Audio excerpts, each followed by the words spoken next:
Hello, everyone, and welcome to Dragonlance, Shadow of the Dragon Queen. How are you guys all doing today? Great. I'm ready to lance some dragons. So excited. We're going to lance some dragons, folks. We all get a lance, right? We all get a lance. Oh, you got to earn it. You got to earn it. So hello, everybody. Welcome to Shadow of the Dragon Queen. I'm your Dungeon Master, Kelly. You seeing him? I'm excited to be here tonight because I am back on Krynn. It is, I've been away as long as the old gods, I guess. The new old gods. But I'm so excited to be back here after decades away. Then Dragonlance is a module and a greater world that I have been wanting to run on Dragonlance ever since, since I was a wee boy.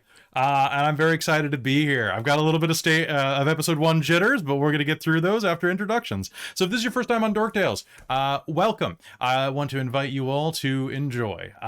Please give us a follow, give us a sub if you're watching over on YouTube. And if you are so inclined, don't forget, you can also go to patreon.com/dorktales. We'll talk more about that later. First, I just need to let you know that I have some wonderful players with me tonight and that we have a great game ahead of us.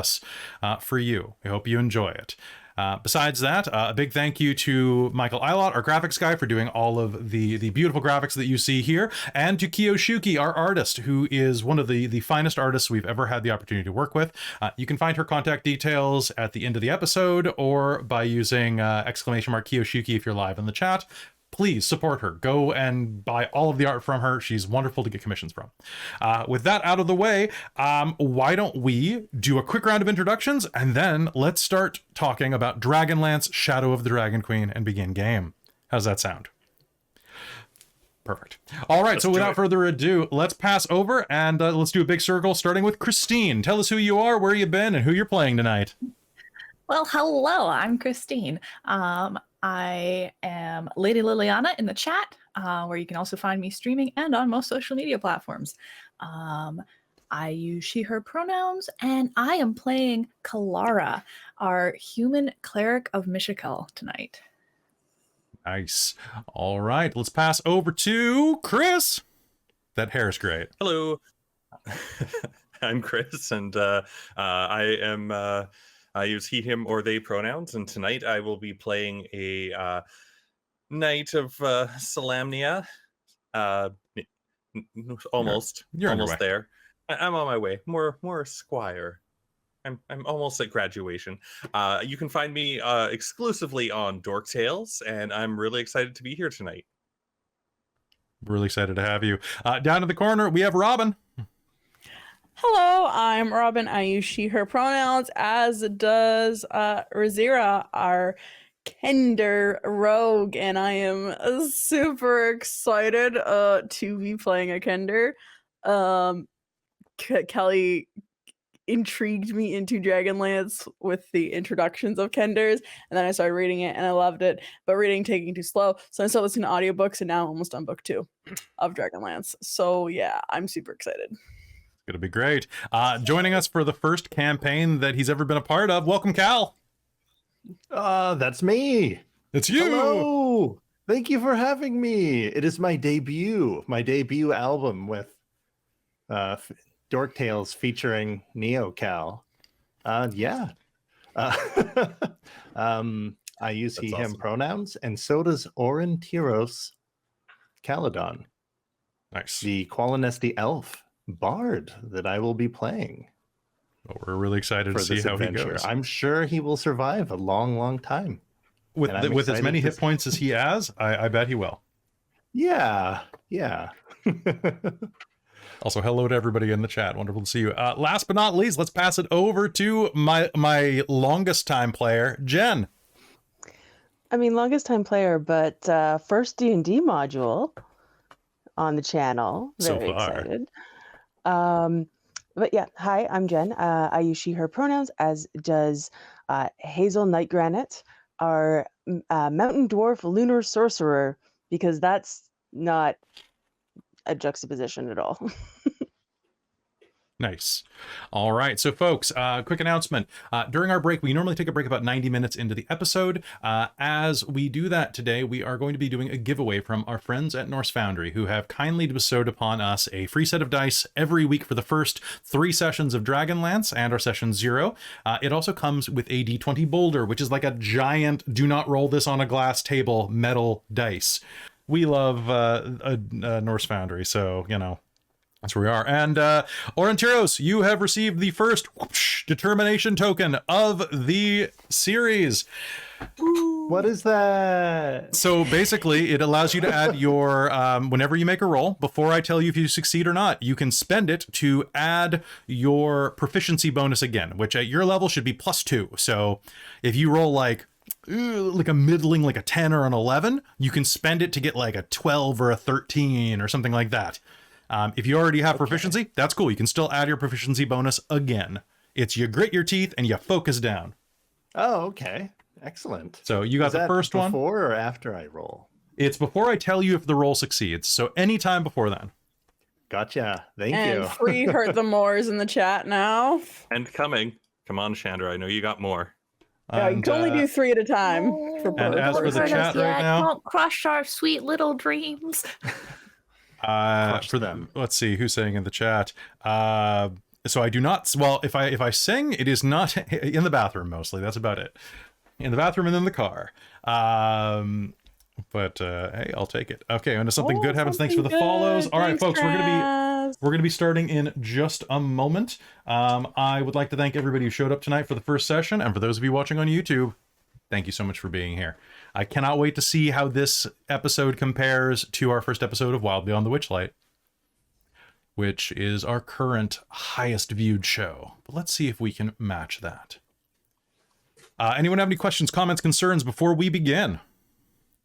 Hazeal just got determination. Yep. Thank you. All right. So if that's it, then let me tell you a little bit about Krynn. Krynn is a world on the brink. It's post-apocalyptic, if you can believe that. More than 300 years ago, a mountain was dropped upon the continent of Ansalon by the gods. Recompense for hubris, for evil disguised as good. And ever since then, the gods have been distant. The true gods of Krynn have retired, left the lands of mortals. New gods, false gods, have risen in their stead. Those without power to heal, to harm, or to guide. And yet, humanity, elf kind, dwarf kind, gnome kind, kender kind, and the rest of the kinds that dwell across the lands of Krynn are resilient. Society is rebuilt. And though it is not what it once was in many opinions, it is still... it's still something. Our story takes place in the Northlands of Solamnia, a once thriving region known for knights and heroics. But since the cataclysm, their honor has fallen into disrepair. Many knights are little more than highway brigands, landed lords with no care for the people beneath them. Or worse. For at the beginning of the cataclysm, it was a knight of Solamnia that failed to stop it. And the people remember this. Although they often, they usually, they always do not say that knight's name. But perhaps we'll hear it before the end of this story. And our story begins outside of the town of Vogler. There is the sound of clinking glassware of mugs filled with watered-down beer. A fire roaring in the center of a camp. An old hill dwarf, well, a middle-aged hill dwarf, she'd prefer you say, leans over, does a look. Are you doing okay, lassie? You seem a bit out of sorts. The old dwarf, rubbing the cudgel that is laying across her knees, looks over at you, Kelara. Please describe yourself. I'm fine. Kelara is... Let me find my description. She's about 5'4", and she is a young human, about 18 years old. Pale skin, blonde hair, blue eyes, very country girl sort of look, fairly slim, and yeah, just in lovely light clothing. It's in rough material, it's cheap, but it's all like lovingly hand embroidered and that sort of thing with varying colors. So it's pretty obvious that she used what she could get slowly and over time built the embroidery. Nice. Nice. Right now you find yourself in a mercenary camp. You're a few miles north of Vogler, past the high hill. The mercenary band is known as the Ironclad Regiment, under the command of Captain Ridomir Cudgel Ironsmile. Ironsmile gives a look over at you and rubs the old knee injury that she constantly complains about. To be honest, I was a bit surprised that they sent somebody as quickly. I appreciate you making your way all the way up here. Calamer is, well, a right fool. With a big appetite. She gestures over to a nearby tent where a rather pudgy mercenary in his late 20s is groaning underneath some of the willow bark and herbal remedies that you granted him. It appears that earlier in the day he had grown peckish while this mercenary band was waiting for their opportunity to, well, check out the sights around Vogler. Unfortunately, in his foraging, he was not particularly adept, and came across some mushrooms that led him to be quite poisoned. He was vomiting profusely and looked 3 shades of death before they sent a runner to the local town of Vogler to fetch a healer. You were the one that replied. I mean, your runner did say that it was mushrooms, and if that gets left too long, it can be really, really dangerous. But I think he's thrown them all up, so in the end, he should be fine. It's strange that it turned his skin almost an orangish color. But, oh, yeah, those are common around here. Orange people? No, the mushrooms that do that. Oh, I see. We always see travelers end up with that, so people watch out for it. Now, lass, what'd you say your name was? Oh, Kelara. Kelara... Vingard. Vingard. I knew it! Are you related to Otis Vingard? Can't remember what name did I use that for. I believe that's your dad's name. Okay. I didn't have time to check my survey. I was too busy eating. That's okay. Yes, that was my dad. So you knew Ispin. I mean, I suppose everybody around town knows Ispin. He is... She sighs. Was quite the braggart. Friendly. He mentioned you and your family back during his time in Solamnia. Oh? Aye, all good things, all good things. He talked about a strong, dashing boy, a pair of them, and a pretty young girl that I imagine's probably yourself. Well, I mean, I suppose. I do have 2 brothers. Then, if the math checks out, I think we're right on track there. So,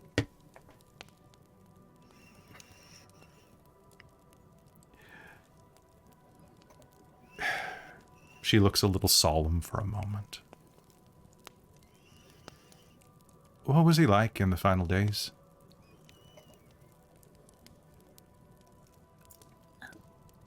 Isbin? Aye. I mean, I haven't seen him very recently. Before that, grouchy, Grouchy. but still kind. I received a letter from him not too long ago, and he said that he'd had an encounter down south with some kender and a dwarf from some of the locked mountains. Well, I suppose you wouldn't know, but the mountain dwarves, not my people. I haven't met very many. But Isbin always did tell the best tales. Aye, he did. All that's the what local kids liked listening to him. I think he would have liked to hear that. He would have liked. I mean, he probably knew it. The old. I mean, he always acted grumpy about it when the boys would go running after him and beg him for a story. I bet he couldn't wait to get it out soon enough. So, about half of my troops are going down by Vogler and setting up for the festivities, so I don't have very many I can spare here. I know we're not far from town, but I prefer it if you stayed the night here, went back in the morning, just in case. Who knows what type of things are coming through the woods and the fields. I've heard stories, not good ones. I mean, certainly, it's not that far, and I have my staff, but if it would make you feel better. You've got a shepherd's crook. That might work against one wolf, but I doubt it's worth a pack. Come on, you were taking care of that idiot over there for damn near, what, 5 hours? Well, I mean, if he would have drank the tea, I know it's bitter, but it's better than dying.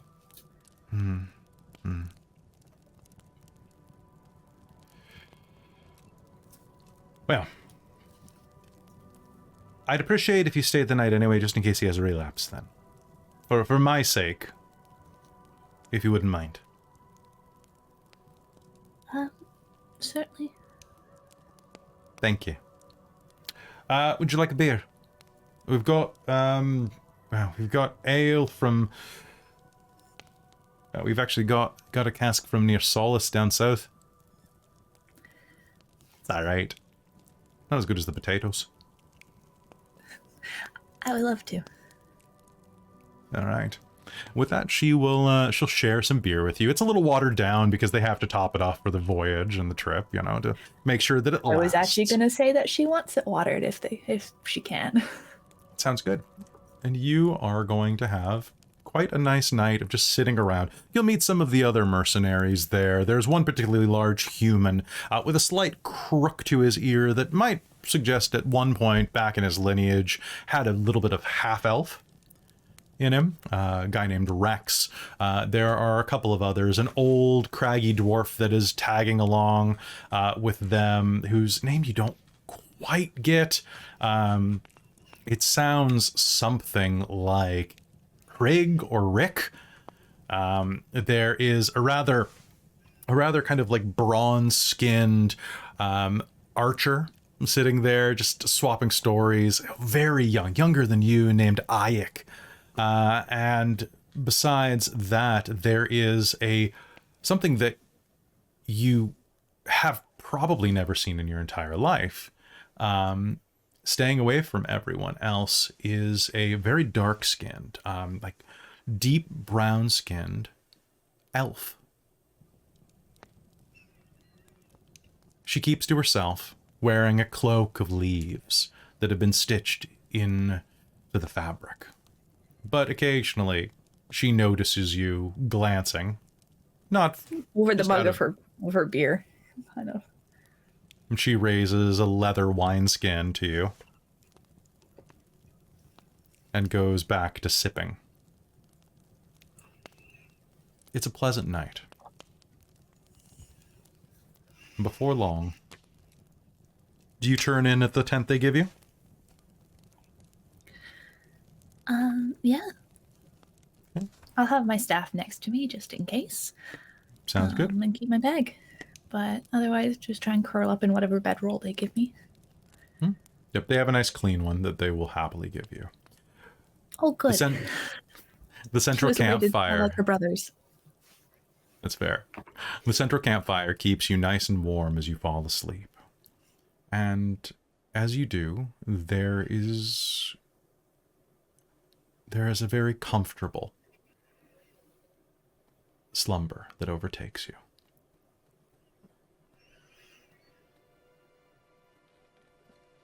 You awaken suddenly, or perhaps you were always awake. You stand at the center of a forest clearing. Clashing steel echoes from the thicket beyond. As you look around, you realize... Have my staff? You do not.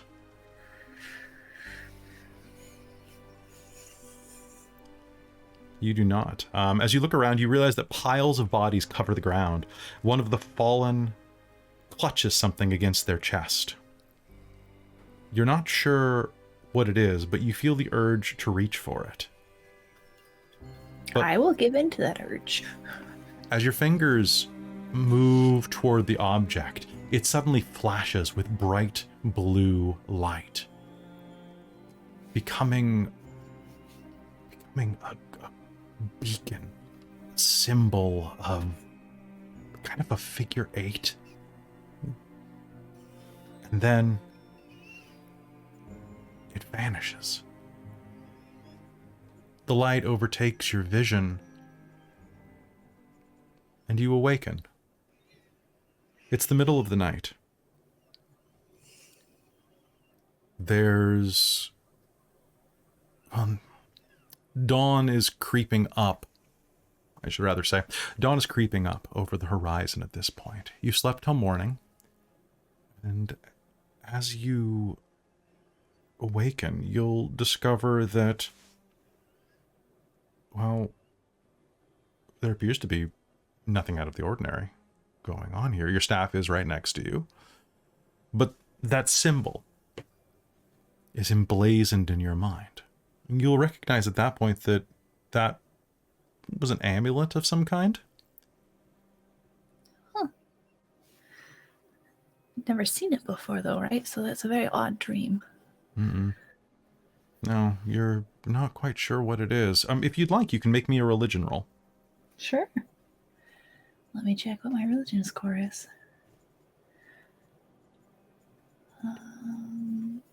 Not awful. Okay. 15. Taking a moment to think about it, you will recognize that it is a symbol of Mishakal, the old goddess of healing.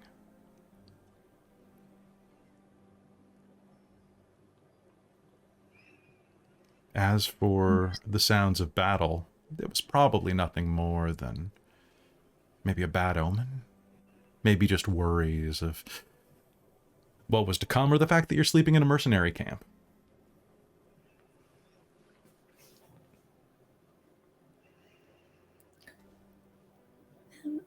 Maybe just seeing all those weapons around. Maybe. What do you do? Appears that everybody except for the camp watch is asleep.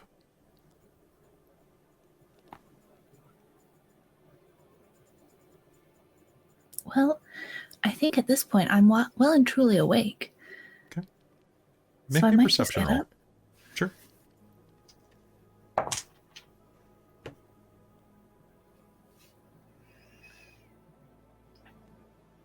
18. 18. Doing a quick glance around, you'll realize that your initial assumptions were incorrect. Your belongings are present, but as you put your hand on your sack, it folds inward. Flipping open the flap of the tent, you'll see that some of your belongings that you brought with you are scattered around the outside of the tent, like an animal got in. That's odd. And amidst your belongings, you find the symbol that you dreamt of, cast in silver.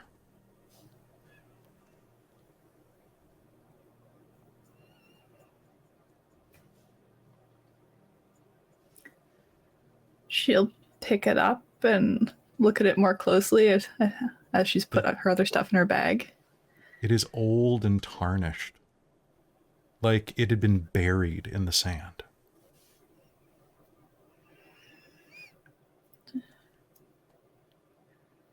She's very confused. So looking out the back flap of your tent, you can see that the mercenary camp is just on the hill next to some woods. Whatever animal got into your tent looks like it probably ran off into the woods.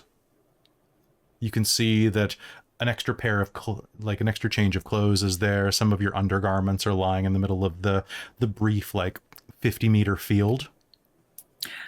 I'm gonna hustle to go pick those up. Sounds good. You move over. She's not gonna give these rough and tumble mercenaries a chance to make fun of her or bug her because her undergarments are out in the field. Sounds good. As you make your way toward the edge of the woods, you'll see that one of your handkerchiefs or a bit of shawl is wrapped around a branch nearby, just at the edge of the woods. I will try and remove it. Yep, you can easily do so without ripping it. But as you do, you're going to see that just beyond, some of your other belongings are strewn in a clearing.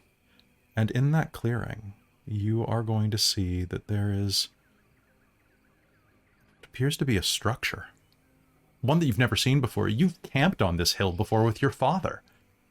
But a crumbling stone structure lies among the undergrowth, its roof pierced by the trunk of an immense tree, but its walls are somewhat intact. A large, empty doorframe leads inside.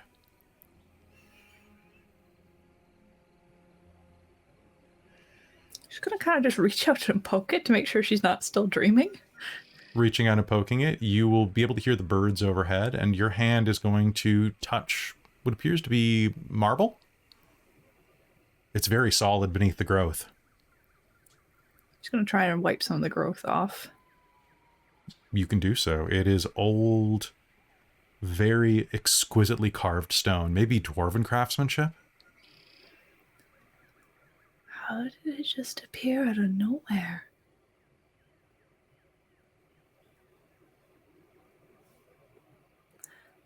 She'll poke her head in, look inside. As you do, you can hear a voice whisper, "Kelara." She's gonna jump and look to see who's talking to her. Doesn't appear to be anyone around. The voice echoes from inside of the building. Kelara. Hello? Kelara. She'll go in. Nobody who knows her would mean her harm, right? Of course not. You can hear faint voices inside echoing your name. Kelara. Kelara. How Kelara. many people are in here? As you step inside, the tree that you saw from the outside breaks through the ruin's marble floor and stretches through the collapsed ceiling. Around it, broken statues line the remaining walls, each standing in a crumbling alcove.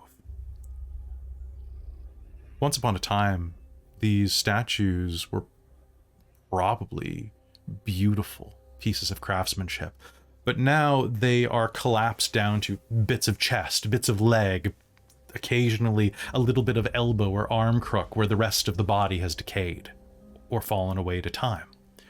But looking at them, their stances, some of them, one of them in particular, posing with a warhammer at a hooved feet, catches your interest. You start to get a sense of this from the old stories that your mother and father told you. Can you do me a favor and make me another religion check? Okie dokie.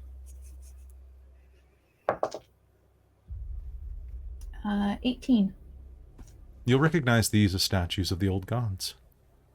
At least they were at one point. But they've been gone for so long. That's barely stories. As you say that, your eyes will fall on the statue of Mishakal, broken from the chest down. And as you look at her, a faint glow begins emanating from the statue. It coalesces around it, creating a spectral semblance of what the statue looked like in the past. The broken bits are reforged by starlight, glowing blue, forming the outline of what once was. The holy symbol that you saw glows in the center of her breast, where it once may have hung as some sort of necklace. In her hand, she's holding a staff, raising it to the sky. She is a beautiful woman, not unlike you, blonde, pale, with a kindness about her. What do you do? I think I gape a little bit. Looking at her, you are going to see that it's almost like the silver symbol in your hand is the last missing piece of this rebuilt statue. Oh, this is yours. She's gonna go and try and put it in place. As you do so,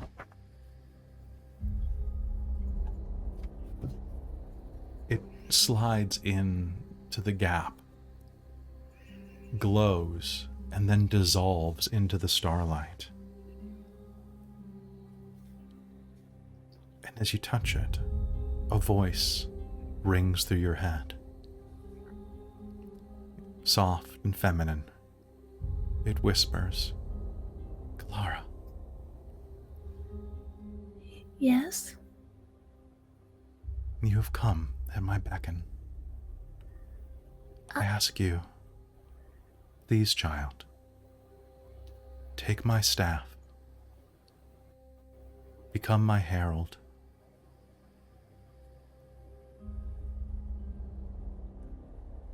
The world needs healing. Well, far be it from me to deny a goddess. And she'll kind of curtsy and walk forward.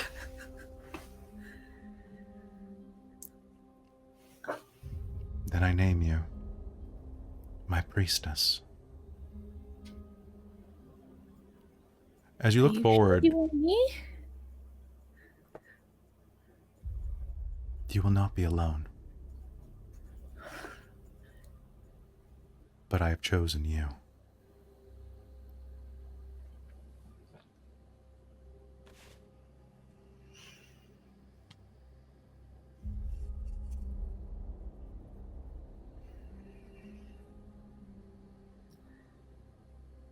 Am I supposed to work with others, or...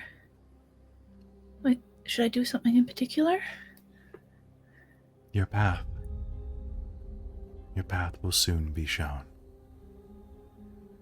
Just have faith. Have faith in me. as I have faith in you.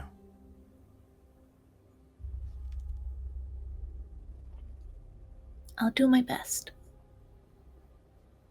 I can ask no more.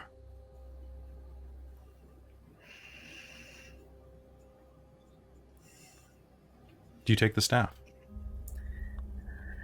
She will clearly kind of like put her shoulders back, try and like gather, like visibly gathers courage around her, and she will she'll reach out to take it.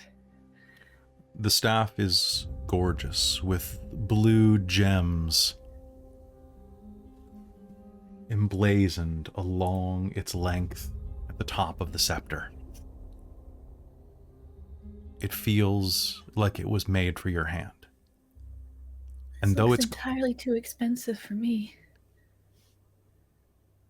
it looks like it's carved into the statue, but the moment you touch it, it comes free into your hands.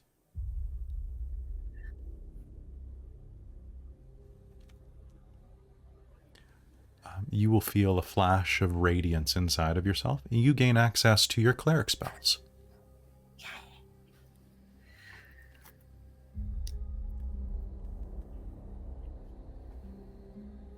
She'll kind of rub her chest a little, like that felt a little weird. In the distance, you hear someone shout your name.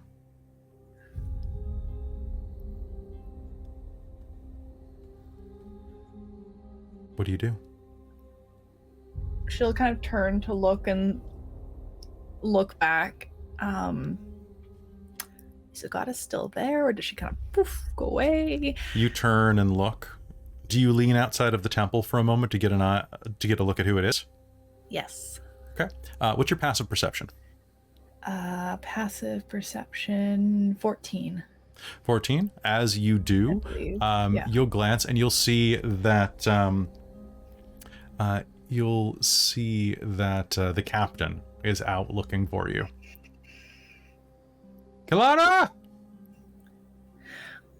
I'm just over here. As you lean back into the building, you realize that there is no building. You're standing in a forest glen, holding the staff in front of you. It's like it was never here.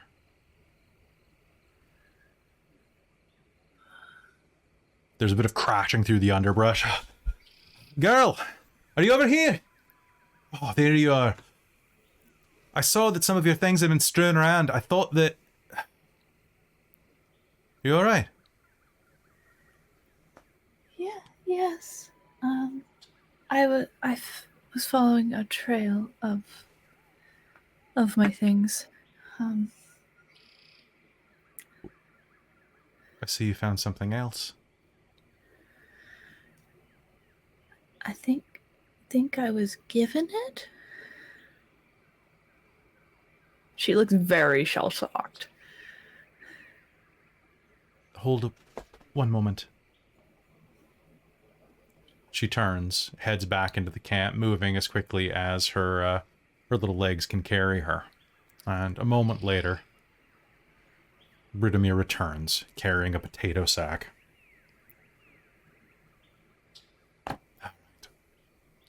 So, Bridomir, cudgel, hands you the potato sack. It's a nice staff you've got there. I'd suggest covering the top. I did think it looked too rich for me. A wee bit. She'll kind of pull down and try to wrap the sack around and tie it.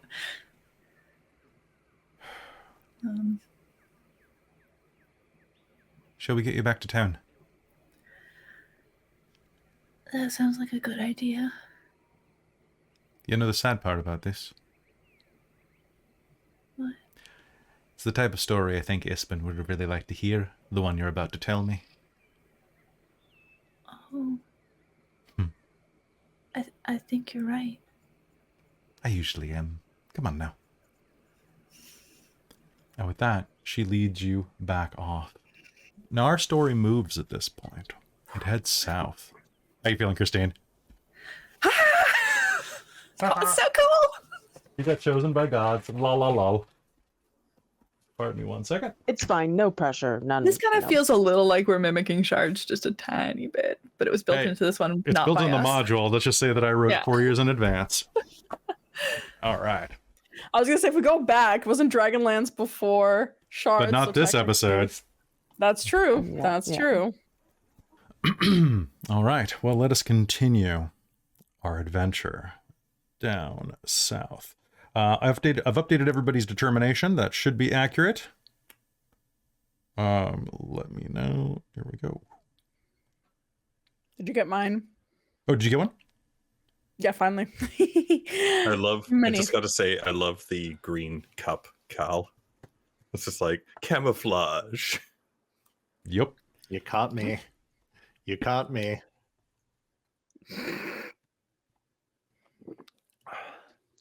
Time to drink Okay. some space. It's my I spell cast of invisibility. Yep. That'd be All right. a weird trinket. An invisible cup. I mean, if Wonder Woman has an invisible plane. That's I the whole want that plan. now. My Kender wants that. Rizira wants that. I want that arm. All right. Oh my god, I'm Rocket. Okay. You're Rocket. You're Rocket Raccoon. All right. Our story continues to the south. Magic has held the world together. The weave that binds reality, that flows through every living creature, harnessed by the mages of high sorcery. Each of the mages harness the magic drawn down from one of the three moons, Solinari the white, Lunitari the red, or Nuitari the black. Blessed by the moons, mages are offered training, and those who refuse it are branded as renegades. However, to be accepted as one of their order, a robed magi must first submit themselves to the mages of high sorcery and undertake a test, wherein their dedication to magic itself is challenged. While failure can be deadly, the rewards are irresistible to those who have tasted true power. Tonight is a special night. Hazeal, you and your friends, Aurontiros and Rizira, have traveled toward a place away from the forest of Wayreth. You've traveled to a place called the Barb, a centuries-old spire where promising apprentices may test their magic. On your way there, you encountered many, many troubles. Making your way north into the lands of Solamnia. It's there, to the south, that you found the Barb, nestled into the trees near Lemish. You awoke one morning as you were hunting for this elusive tower, to find that Rizira had absconded in the night, leaving you with Aurontiros.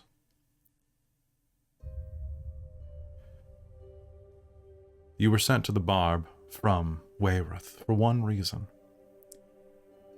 Every year and one half, the moons of Krynn align in an event known as the Night of the Eye.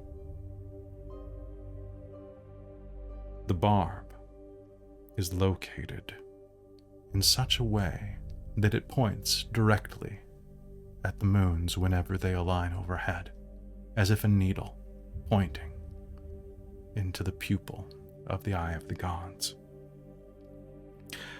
This ancient tower was built before the Cataclysm by mages of high sorcery, but its original purpose has been lost to time.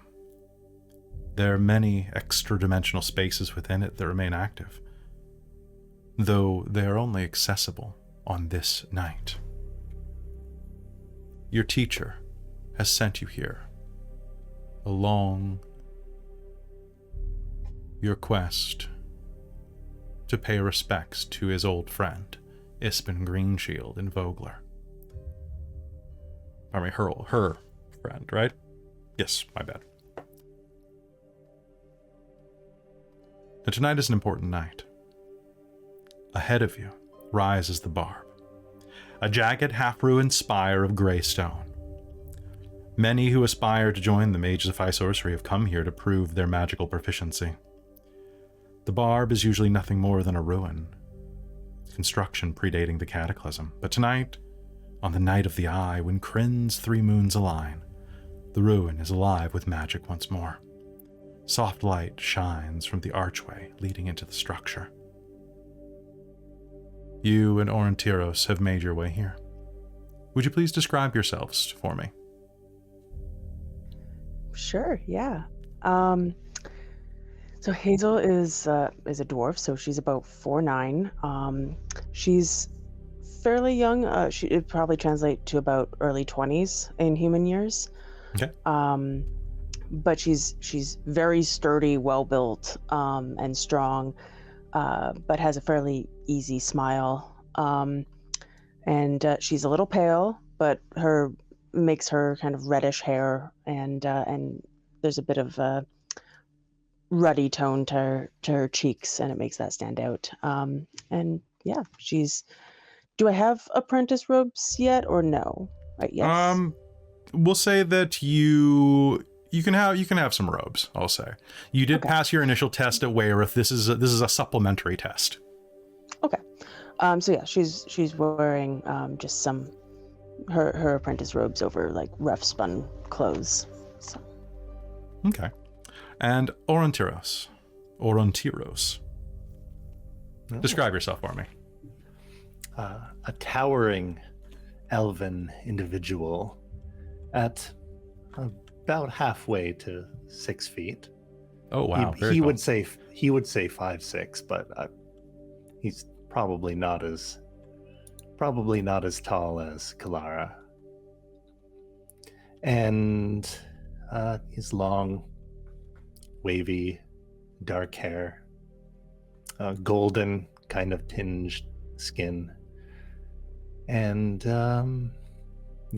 likes to dress very fancy and show off his ears when he can. But he's noticed the more and more north we go, the less his fancy duds and the less his very pointy ears are appreciated. Yeah, a little less so. Yeah. Well, you stand in front of to it. hide his jewelry even sometimes. If you can believe that. I know, right? It doesn't make any sense at all. But what does make sense is this. You know enough about magic even as a bard. Your lifetime as an elf is enough to have taught you a bit. You know that you're here to participate in a test, and if you succeed, well, if your friend succeeds, she'll learn the next step needed to join the Mages of High Sorcery. Before you, the Barb awaits. You each know that you're allowed to, or that you know that you're allowed to bring an ally with you into the test there, and that if you succeed, you'll be one step closer to actually joining the Mages of High Sorcery. Originally, you'd planned to bring 2 people, but hey, you try to put a leash on a Kender. Those Kender. So it's you and your ally approaching.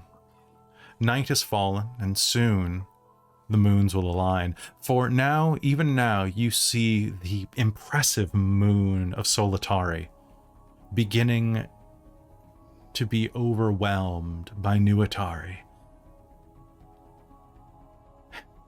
And from the other side, the comfort of Lunitari begins to converge as well. The red moon overlapping. Now, for those who may not know, The eclipse is the only time when you can see the black moon. Otherwise, it is invisible at night. Unless, of course, you are a follower. Then you can always see where it is. What do you do? I guess this is it. Hazeal. So you've been saying that this thing is somewhat dangerous. This trial? Can be. Is this really necessary for you to... Oh, what is it that you're trying to do again? I'm trying to join the mages of high sorcery, because if I don't, then they'll brand me a renegade, and then you'll have to hang out out with unscrupulous individuals like myself. I can hang out with you anyway. Oh, well then. I guess one of us has to be reputable. One of us does. Well, Right. By all means, lead the way, and I will assist you as much as I'm willing to put my life on the line. Thank you. I Which appreciate that. I guess is just slightly more than the Kender. I guess so. Maybe they're ahead. Maybe they're off Maybe they're scouting. picking locks and scouting. Yeah. Okay. You know, I didn't believe you until right now, and now it's kind of intimidating.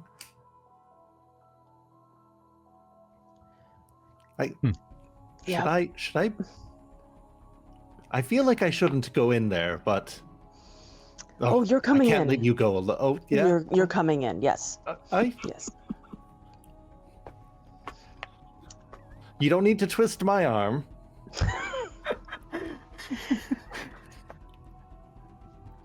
Do I get to join the high sorcerers? No, not at all. This is Oh no. Okay, so I get to help you. I and get nothing in return. Yes. get that is- excellent. That is how this works. I get a story, I suppose. You do, yes. See, you can be one of the few bards who actually gets to go in there and see what happens. I'm pretty sure. What many is people- that? Hmm. There's another moon. That's real? Oh no, Yep. I'm definitely not going in there now. Oh yes, That's an you are. evil Has that moon always been up there? In theory. Okay, let's do this before I change my mind. Sounds good. And Hazeal is going to actually physically grab your Oh. arm and be like, "We're going." Yes. That's Here we go. beautiful. Yeah, into That's the beautiful. Forbidden Temple. And as you take a step forward, the arch in front of you opens, casting whatever dim light was from within out in a straight line like a carpet of blue flame to the base of your feet. Do you enter? Okay. This is how we die. If we do, then there's a story there. So Oh yes, someone else will tell your story for you. yeah, I'll leave a beautiful skeleton, I hope. We'll both make lovely corpses. Let's go. Okay, here we go. On the inside, you can see that the arch opens up to a large atrium, lit with flaming sconces and adorned by grand tapestries depicting Krynn's 3 moons. Doors circle the room, which is impossible, actually. There's only one door into the barb.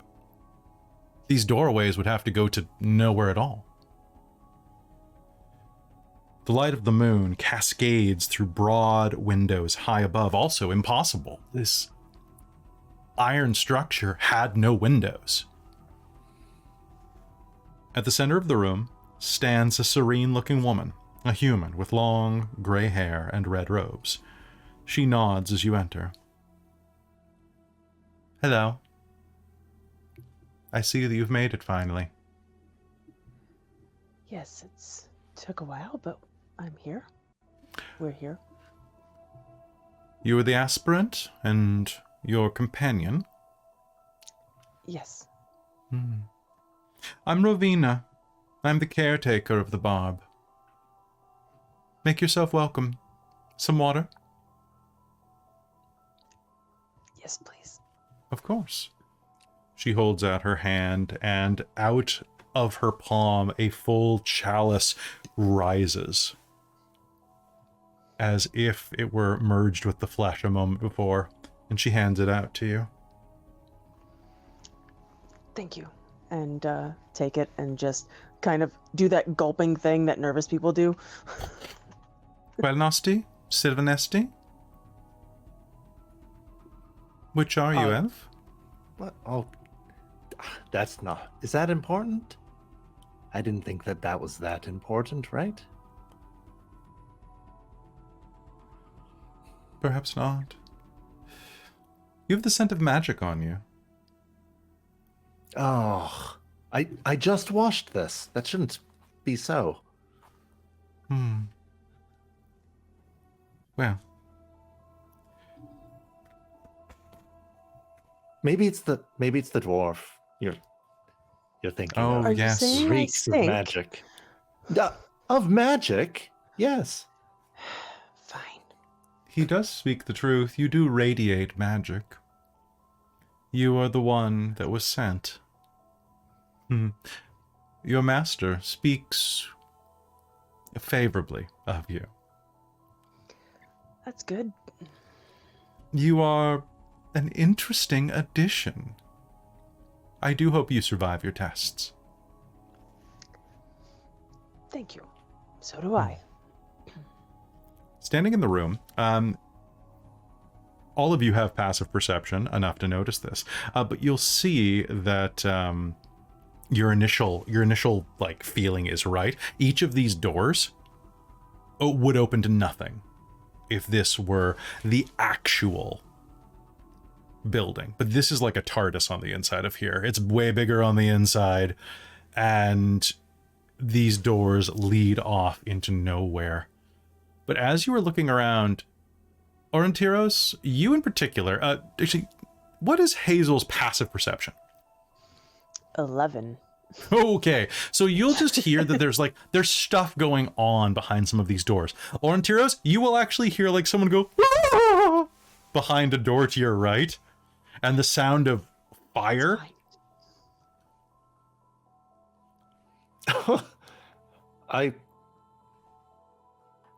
So these doors go somewhere. Yes, of course. Did Hazel? What? So someone just screamed and something's burning on that particular door. Oh yes, the over door of there. fire. Yeah, yes, the door of fire. Yeah, is there someone screaming and burning in Well, it the is a door? trial by fire. Oh, of course we're not the first ones here. Oh no. Wait, what? You have a different trial ahead of you. Oh, oh yeah. Oh, good. Good, good. Oh, it's got to be easier than the trial of fire. Easy is relative. Please, if you're rested and recuperated, come with me. All right. Let's go. Let's see. Hazel, if you would, please hold your hand out to the doors as you pass them. And as you walk by them, do you raise your hand? Yeah, I do. The first door, you will actually hear the wood of the door creaks and stiffens as you pass. The next, you can hear the sound of a lock going. The next one begins to ice over as you approach. But the next, glows slightly with a red light, like the moon above. This trial is yours. The moon has chosen you. Which fits what I've heard so far about you. That would seem to be the case. To pass the test, you must face the trial of this room. The room is only accessible tonight. If you fail, you have to wait another 1.5 years to try again. It requires magical talent, but carries none of the dangers of the test of high sorcery, at least not this room. It is a foundational learning step for the real test that will come later. Your goal is to complete the challenge. There is no one way to pass the test. You have until the night ends, at which point the rooms will vanish. If you're still inside, the rooms should expel you,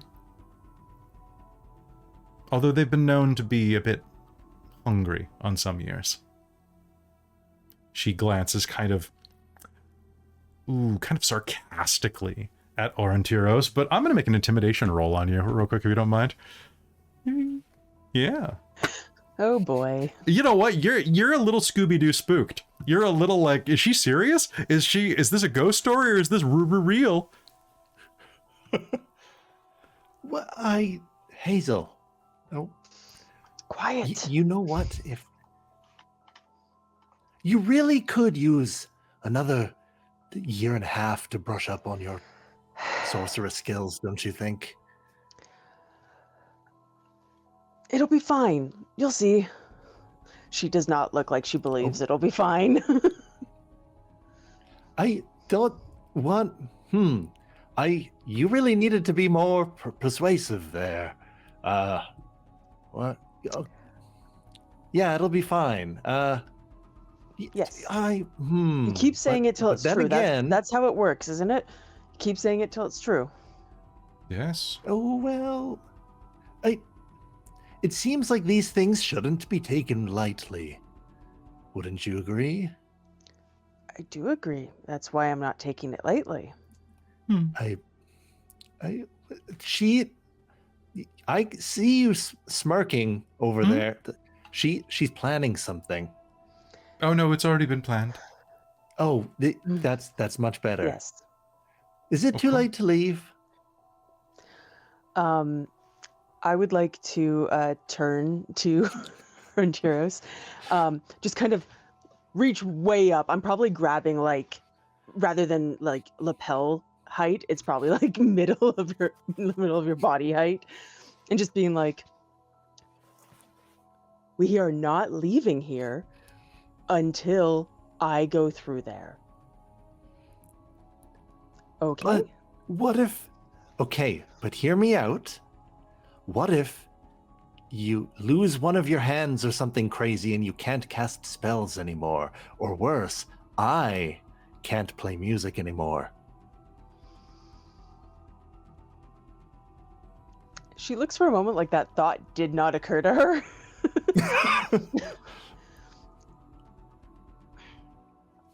Yeah, right? Then the magic will have spoken. Oh, all right. Well, who knows if we can ever find this tower again. I suppose I can do the thing. Okay, what do I get out of it? It sounds like I get nothing out of it. You get an amazing story. You get a I story, knew you were listening. You get my gratitude. You get my gratitude. Oh, that is the of a gratitude dwarf. of one more person than I've ever had. The gratitude of a dwarf means something. The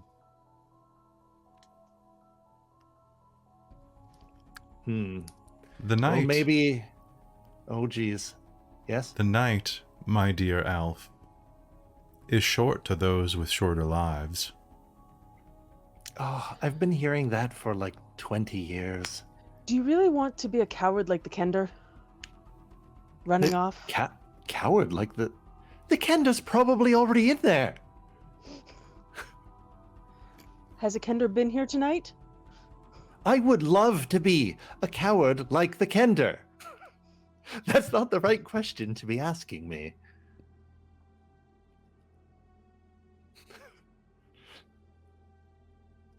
But you're right. We are fortunate enough that Akender has not taken the apprenticeship trials this year. Oh, Riz would never let me live it down. Okay, fine. Then, of course. She gestures to the door. Let your test begin. And I'll go through the door. The world glows for a moment, and Hazeal vanishes, Aurontiros. I knew it! Ghosts. Yes. What? Hello? Twould be a Hazeal? shame. Twould be a shame for her to be alone.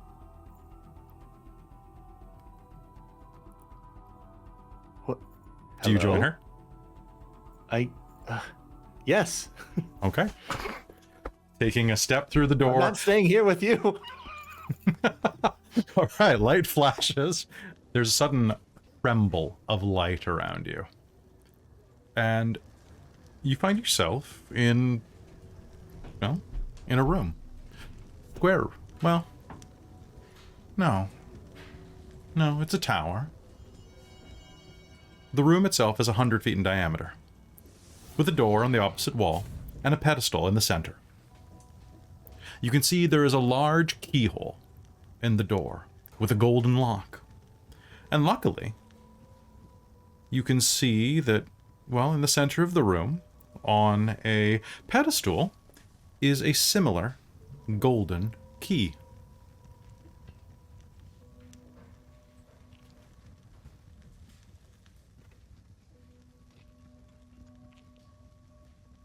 What do you do? There is no one else in the room. There is nothing else in the room. No windows, no dust on the floor. Door. Key. It feels too straightforward. It really does. What if the door opens the key?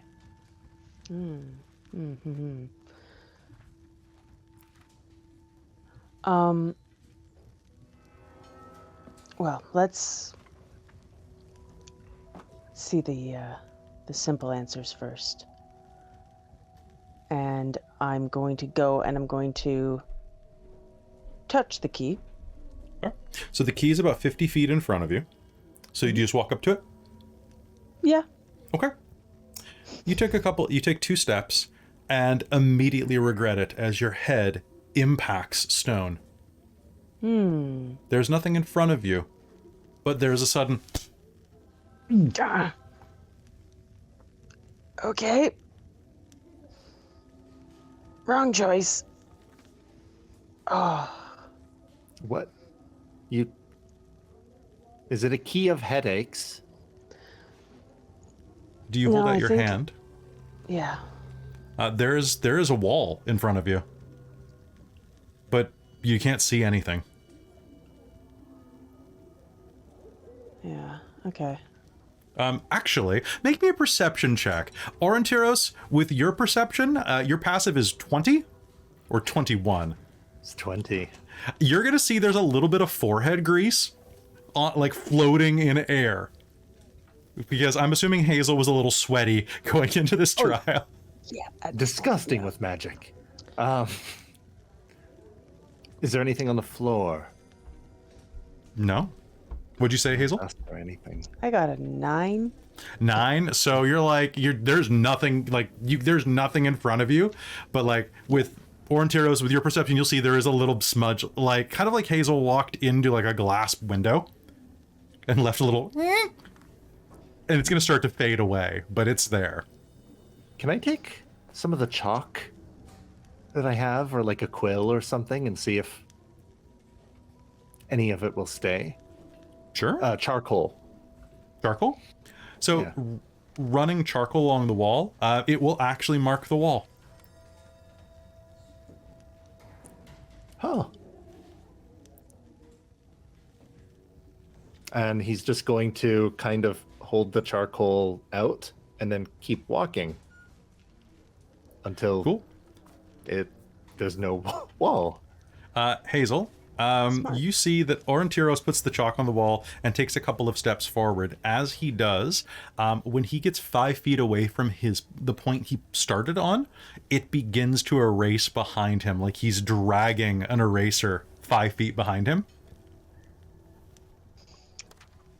Well, But if that's- I mean, it's working, but also it's disappearing. Does it continue to disappear after it's taken away from the wall? it seems to be based on your movement. When you turn away from it, it starts to erase. But as you say that, you will see that, like, where you're holding the charcoal, you are on the edge of a corner.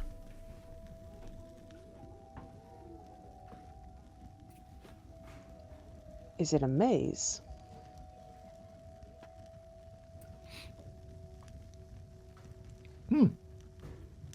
Oh, let's see if that works on the floor. And he'll mark the floor and see if the same thing happens. Ooh, clever. It does not appear to. You take a 5-foot step away, and the floor is still marked. See, They this forgot is to why I make brought the- you. You're the smart one. Oh, yeah. Yes. It's because I have my sketching materials with me. And course also, you- I've never seen an invisible wall before.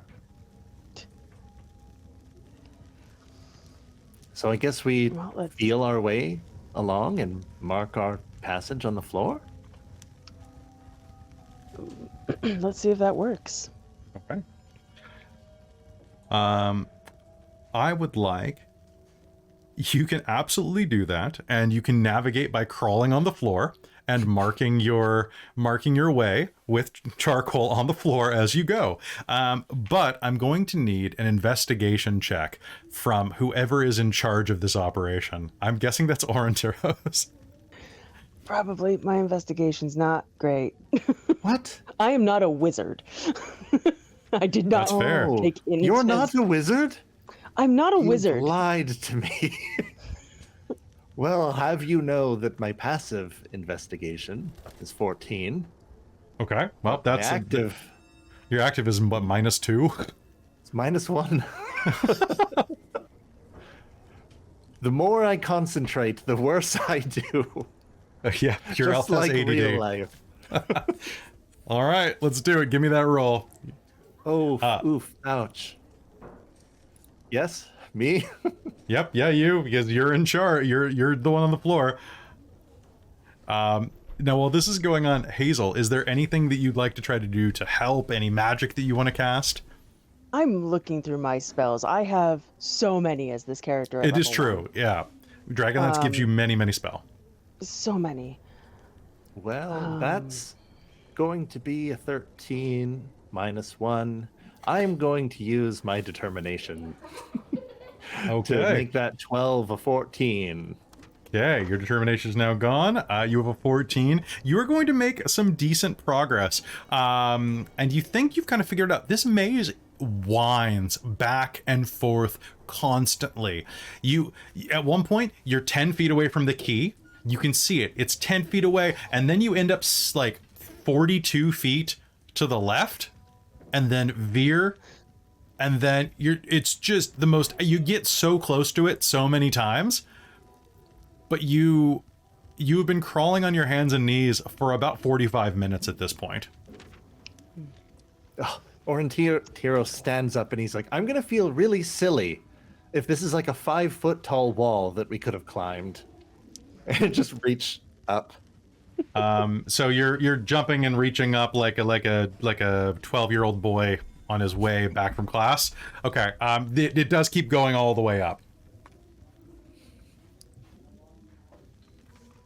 So I have a dumb idea because I Sure. I like it. I don't have a lot of spells that I think would actually help in this situation. You might be surprised, but yeah, go ahead. I mean, that's fair. I'm only somewhat familiar with what these spells do, so but I would like to take my my warhammer, which I have fused my arcane focus into, Nice. because that's great, and I would like to swing it at the wall thing, and cast Earth Tremor. Oh, okay. That is definitely not something that's in the book. Okay. What is your goal here? My goal is to beat us a path to the key. Okay. That's the most dwarf way through a wizard test that I've ever heard. Okay, so as you're crawling on your hands and knees and then like reaching up to the roof, Hazeal is gonna get sick of this and like go, and are you just gonna hit the wall as hard as you can? Yes. Okay, you cause a tremor in the ground within range. Each creature other than you must make a dex save. On a saving throw, the creature takes 1d6 bludgeoning and is knocked prone.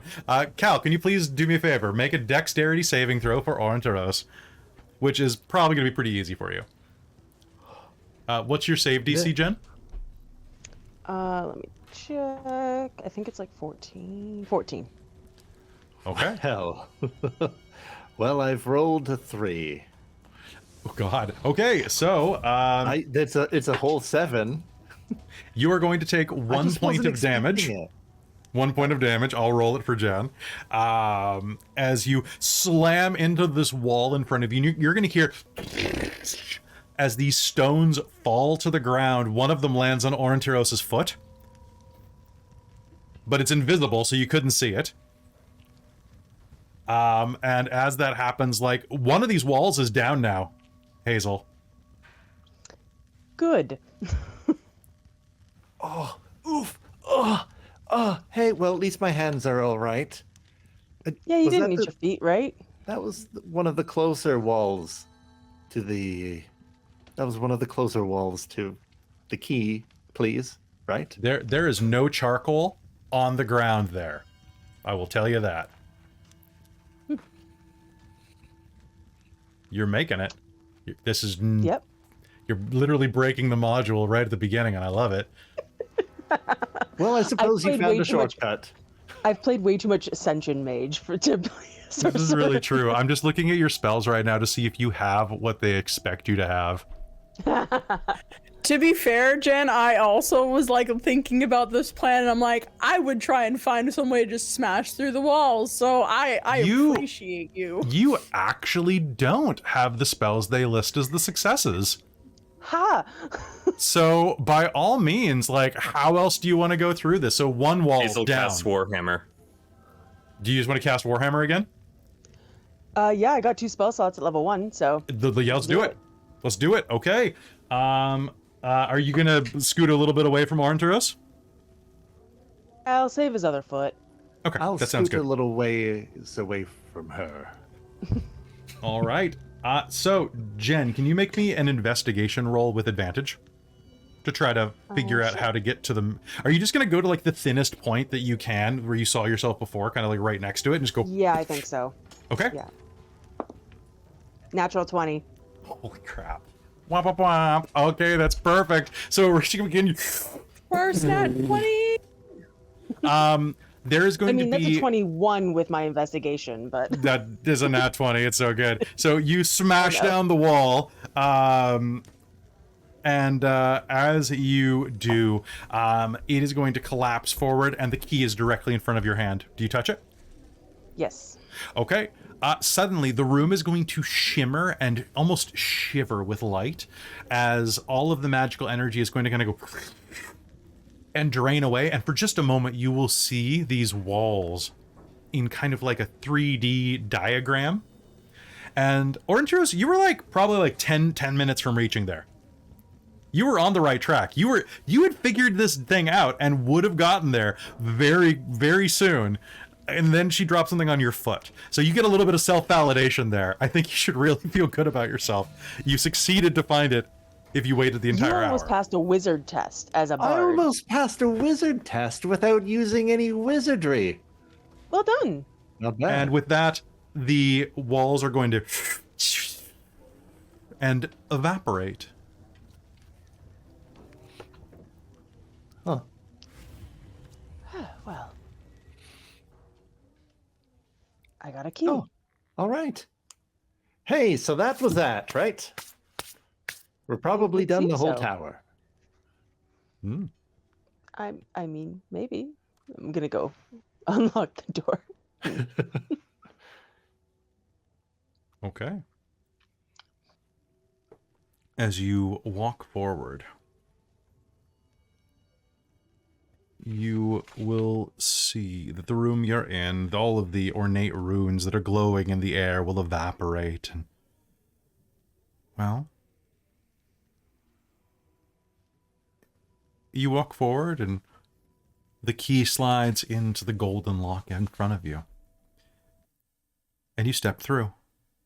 And once more, you find yourself standing in the comfort of the atrium. There's a brief rattle of ceramics, and you see that Rovina is sitting there drinking out of a saucer and cup of tea. Oh. I thought that you'd got lost. Congratulations. That was... Thank you. That was an intriguing method. She hands off the saucer and teacup to an invisible servant who takes them away, floating across the room. Congratulations.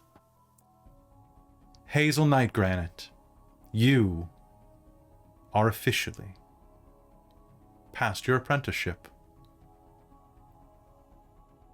You are now ready to take the next step into becoming one of the mages of high sorcery.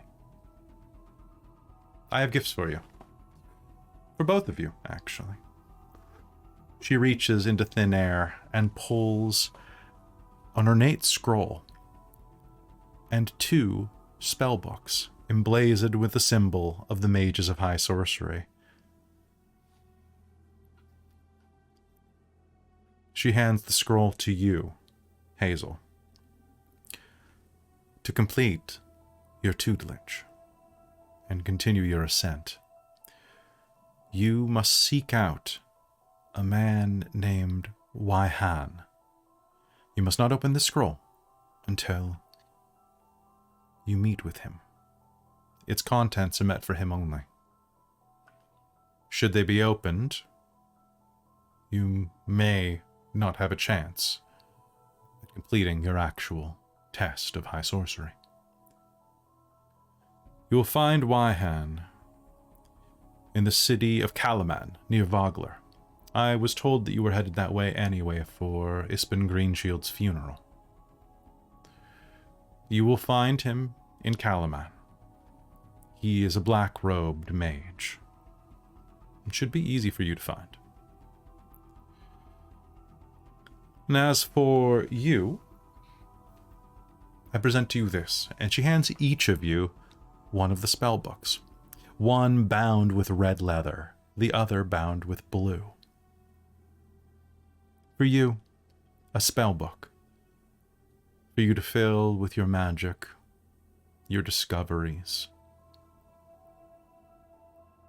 your enlightenment, and the steps along your pursuit to knowledge. And to you, Aurontiros, she hands you the blue-bound book. For your songs and stories, a souvenir. Though if you do find yourself in love with magic, a 1.5 years is not a long time to wait for you to take the trial on your own. Unless you'd care to learn some magic and join our ranks. It is tempting. I mean, I did just watch my friend smash down a wall, an invisible wall. Pretty cool, right? That's pretty cool.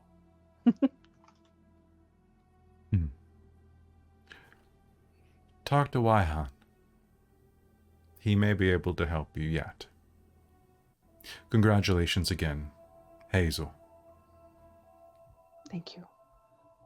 I look forward to you joining my order.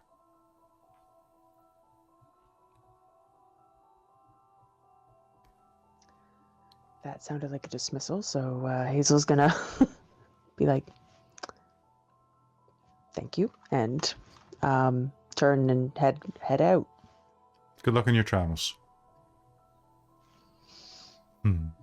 The doors will swing open of their own volition.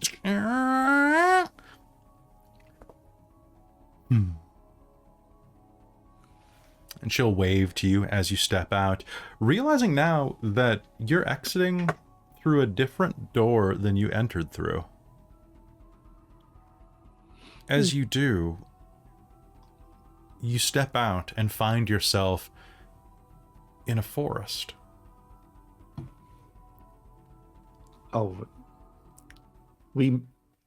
This isn't our exit. Do the doors close behind us They do. as we kind of step out? Oh wait, no, we got off on the wrong. Hazel, Oh. like, as soon as they close, Hazel, like, goes, yes, and just cheers, and then goes, where are we?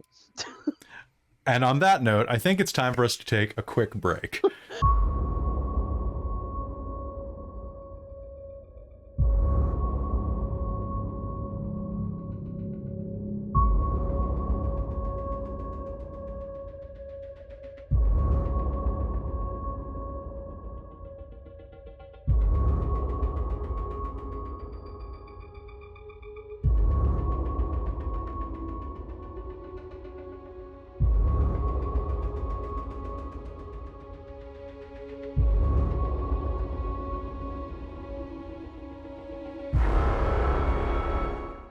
Hello, everybody, and welcome back. This is the part of the program where we talk to the chat. We're going to take about 15 minutes just to chat with you guys about the episode, how we're doing, and take some drinks and stuff, so we actually can interact with the chat.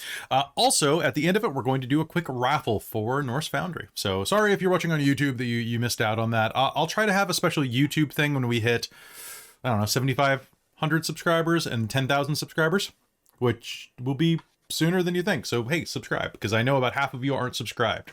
Ding! So yeah, how's everybody enjoying Dragonlance so far? Pretty So good. Can I like that Can we tell the opening. It was chat what the really- expected spells were? So, minor spoiler right here. The correct answers to this riddle, please don't listen if you're going to play the game, are, of course, See Invisibility, Detect Magic, or Fairy Fire, which Jen has none of, so she just hit the wall. Just, Isn't See Invisibility second level spell? yeah, it is.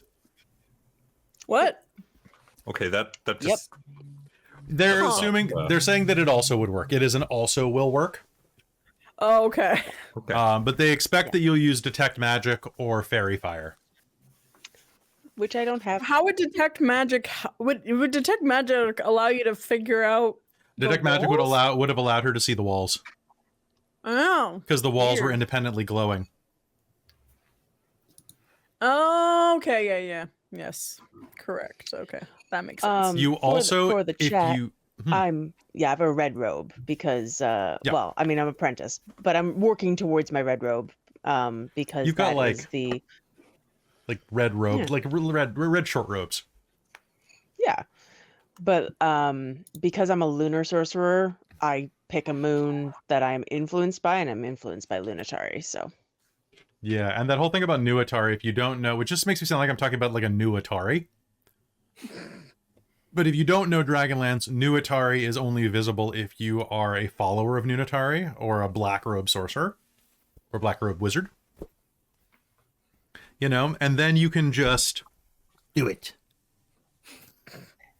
Do it. Do it. Do it. So I hope you're all enjoying the game. It is great to be playing with y'all. Christine, your character is freaking adorable. I still don't have my hard copy of this book though, and it's freaking me out. I love that I was intending for the character to be this way, but I did not. I meant to test makeup and hair, and I did not. And then it took 40 extra minutes to get home today because traffic was god awful. And it just all melded perfectly. Also, And I love that we have don't know 74 viewers right now. But just abruptly worked. That's awesome. And the wig Holy worked crap. perfectly. The color worked perfectly. And it's exactly what I pictured this character to be. You all And look it just phenomenal. somehow just came together. Like how Wynn came together. This Kelara is the next. You just need to Great. play I'm cinnamon so rolls. thrilled. And I'm Yeah. really sorry. I know I want to thank Chris and I want to thank Robin for being super patient as we go into this part of the game. And I want to thank everybody else for being very patient because shit's about to get real and you're going to be sitting out some of the real shit. Yeah. But So this is a Ferrari wig from Arda. And I just tied it together. The Ferrari wigs are great. I think actually this is a They're Ferrari fantastic. wig. I just braided it. I actually love how little actual material they have to them because it makes it very stylable. Yeah. And not too heavy. It's true. Well, yeah. I think the Ferrari wig was my first one, so they're good. Well, yeah. But at least even though Robin, you had to sit out, at least I gave you Earth Tremor. That was great. I was just I'm just smashed through the walls in my head. And then he did it. And I was like, I love you, Jen. smash through Well, the it's funny. walls. I found out earlier before game started that I would be the first one going. I was like, oh crap, I don't want to be first. Yeah. But then you know what? I am the It gave me enough opposite. time to write it all in my notes. And holy heck, my hand is cramping now. See, I didn't wanna I'm the cast opposite. any- I am first at presentations. I'm get it done, get it over with. Instead, now I'm waiting at the back of the class, being gotta go. I'm sorry. I'm sorry. I'll make sure It's that the worst. My I'll make personal sure that torture. you're first or second in the game that launches in April. Okay. nice. Okay. I'll also make sure you're first or second in that other game. Yes. Yeah. Oh yeah, that's fair. You can put me last, Jen. I don't care. That character's too good. Cool. I can wait. That works. I can stew on it. Quick mention to everybody. Thank you so much for tuning into this. We are at the point on Patreon right now where Jen is going to be running a once monthly technocracy game starting in the new year. Probably January, February, probably February at this point. But we are at the point where we are starting to work on our Radiant Citadel campaign as well. So Robin will be running that once monthly, and it's going to have a great cast. I think I'm going to let the Patreon help me pick what I'm going to play in that game because That'd Robin be awesome. Please. Yeah. Robin wants me to play Kratos. Yeah, do. Say Want me to- boy. Boy. Hold on. I do not require a snack. That was the best part of the entire Ragnarok. Best. I do not require a snack, boy. So good. It's so Sorry, good. Christopher Judge. He's so good. He's local. Is he what to Van or Vic? No, I thought he was from Souk. Is he from Souk? Really? What? What? Chris Googling Judge, this right now. we need you on our thought it was. thing. I'll run Radiant Citadel for you. Yeah. Maybe You I'm and Kelly wrong. can boy off. He'll win. He's the boy. He's the boy. I know. He's the boy I know, man. he's the boy The boy. man, Maybe boy not. man. Boimler. He's the man boy? He's the man boy. Boiling. All right, so folks, but what that means is that the game is going to actually go live once we hit 125 patrons at patreon.com/dorktales, which we are 7 from at this point. yeah. Because I got another patron on the Something drive like home today. Well, I was stuck in traffic for an hour and a half on the drive home today, and I got a patron message in the middle of it. It's ding, somebody's joined the Dork Squad tier, and I'm like, oh, that's nice. That's good. Yeah. More pressure for you. But hey, folks, it is about time right now. If you want to join in to have a chance to win a set of metal dice from Norse Foundry. Norse Foundry is a fantastic company they're good friends of the channel. They supplied us with these awesome Dork Tales dice, which if we get enough people, they'll make them buyable, which would be pretty rad. They have given us a set of metal dice to give away every week for 4 weeks of Dragonlance. So session 0 tonight and the next 2 games as well. So if you want to have a chance to win in the next minute or so, put !Norse. There's only 1 entry per person. And if you entered it earlier in the stream, you get it now. Yeah, Iron Warrior 1, and you should be getting those shortly. Yeah, !Norse. And once more, the caveat about that. If you are in the United States, you will be getting a set of metal dice and a Boulder D20, which is like an extra large, like golf ball-ish size one. Like it's like, what, 35 millimeter, something like that? It's big. Mm-hmm. It big. Also, hi, Eric from Norse Foundry. Hey, Eric, how's it going? Chat. As Eric said in the chat. And if you're international, you'll get a gift certificate because shipping is cray. Oh, it's 45 millimeter. 45 millimeter. Wow. It's big. You can do like me and your 45. Honking big.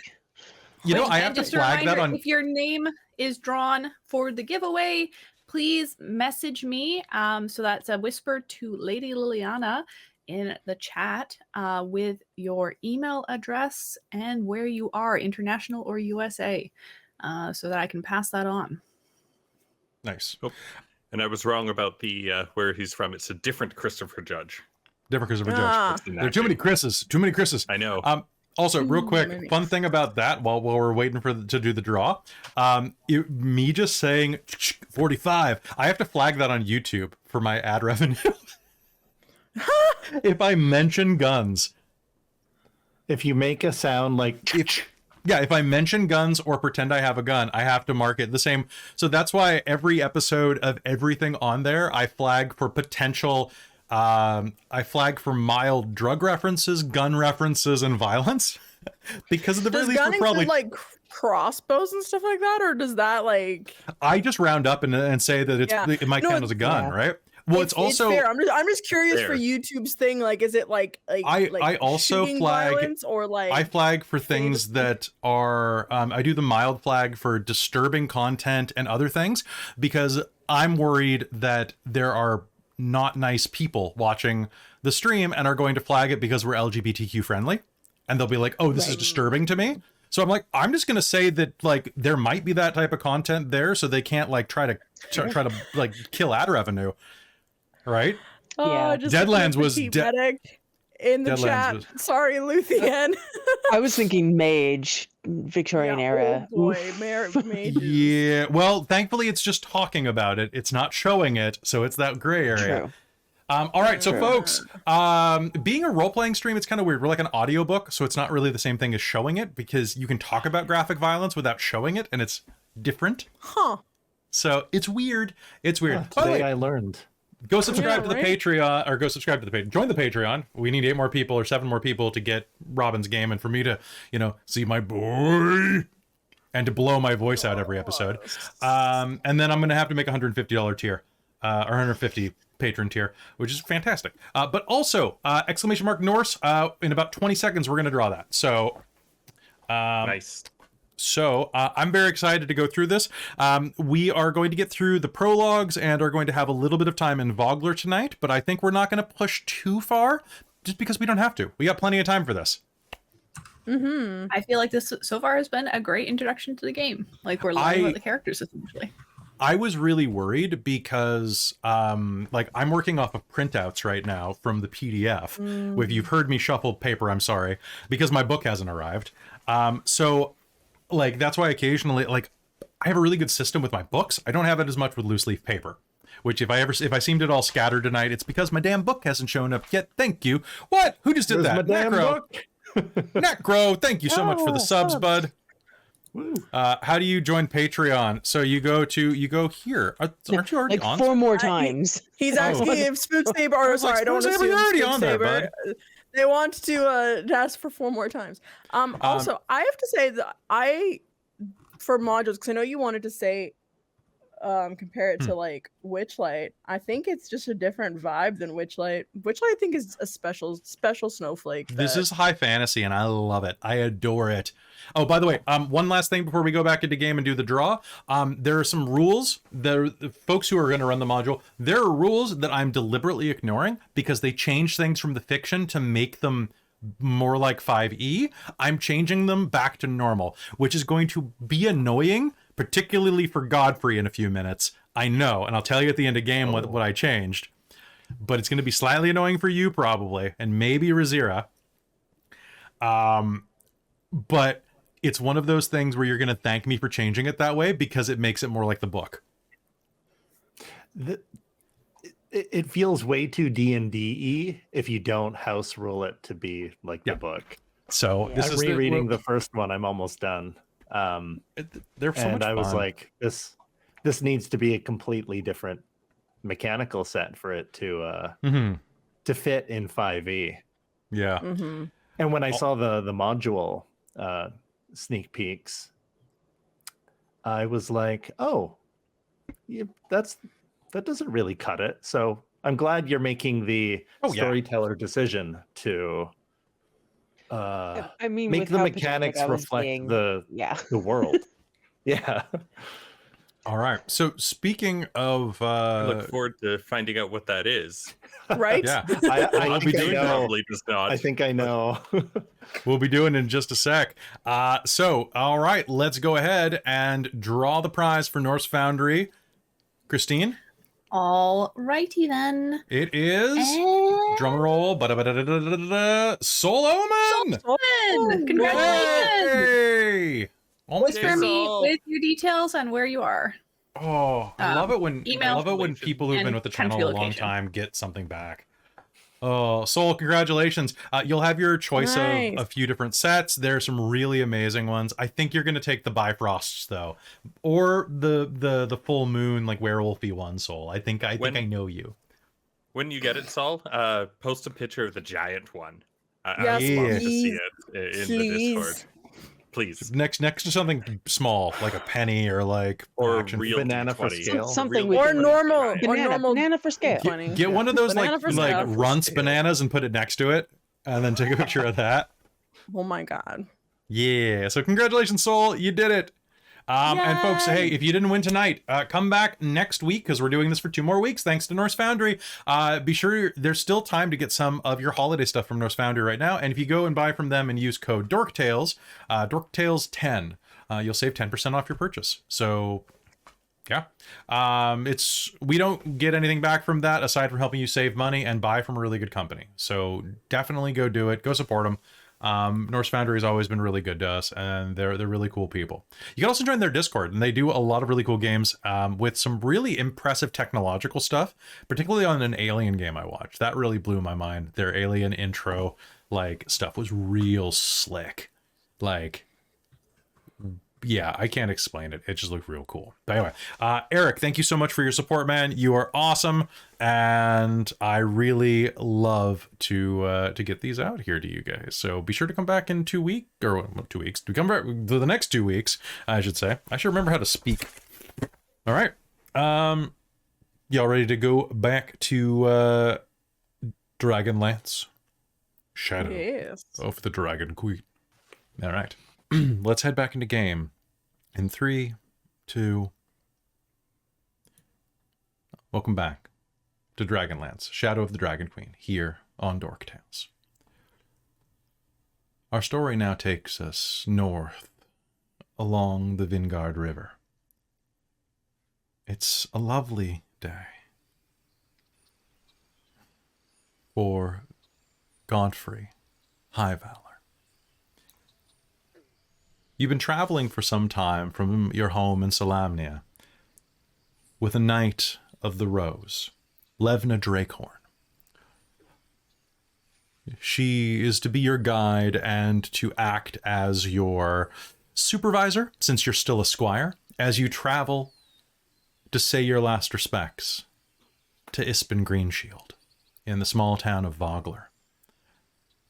A place where you perhaps have spent some time in the past, or there's something from your past awaiting you. Now, Levna. Levna is a tall woman, sturdily built, with a large scar along her cheek. She claims that it was from a blue dragon, but few of the fellow knights believe her. With her horned helmet off, her hair flows down nearly to her waist, but she keeps it braided up beneath, its long raven locks hidden from view, exposing only her fairly stern, kind of handsome face. Her nose is a bit too long, her chin is a bit too sharp, but she's not poor looking, just a bit severe. Godfrey, what do you look like? Godfrey is a tall, muscular individual. He's looks around like fairly young, around 19, 20. Wild kind of hair that he normally keeps out. He does have some stubble growing there, which, you know, is contrary to the typical mustache that is traditional in knights. It's kind of like his little, no, I'm not doing that. But he's black hair, just starting to go a little bit faded, a few of them there, and typically wearing chainmail. Fair. You haven't earned your helmet yet, so that's kind of fun. You've been having a pretty decent time traveling overall, despite the circumstances. Ispen was well known to you, but he was an adventurer and well beyond his 60s, into his 70s, when he passed. He left behind him a legacy that cannot be denied. You were having a decent time, I'd say, probably bonding with Levna. That is until the tag-along showed up. 3 days ago, as you were traveling, a small creature, a kender, joined your party. And it is as you are walking down the road toward Vogler, not terribly far away, perhaps a half day's journey, perhaps a day if you continue to dawdle behind. You and Levna walking as you go. And behind you tags a kender. Robin, please describe Rizira.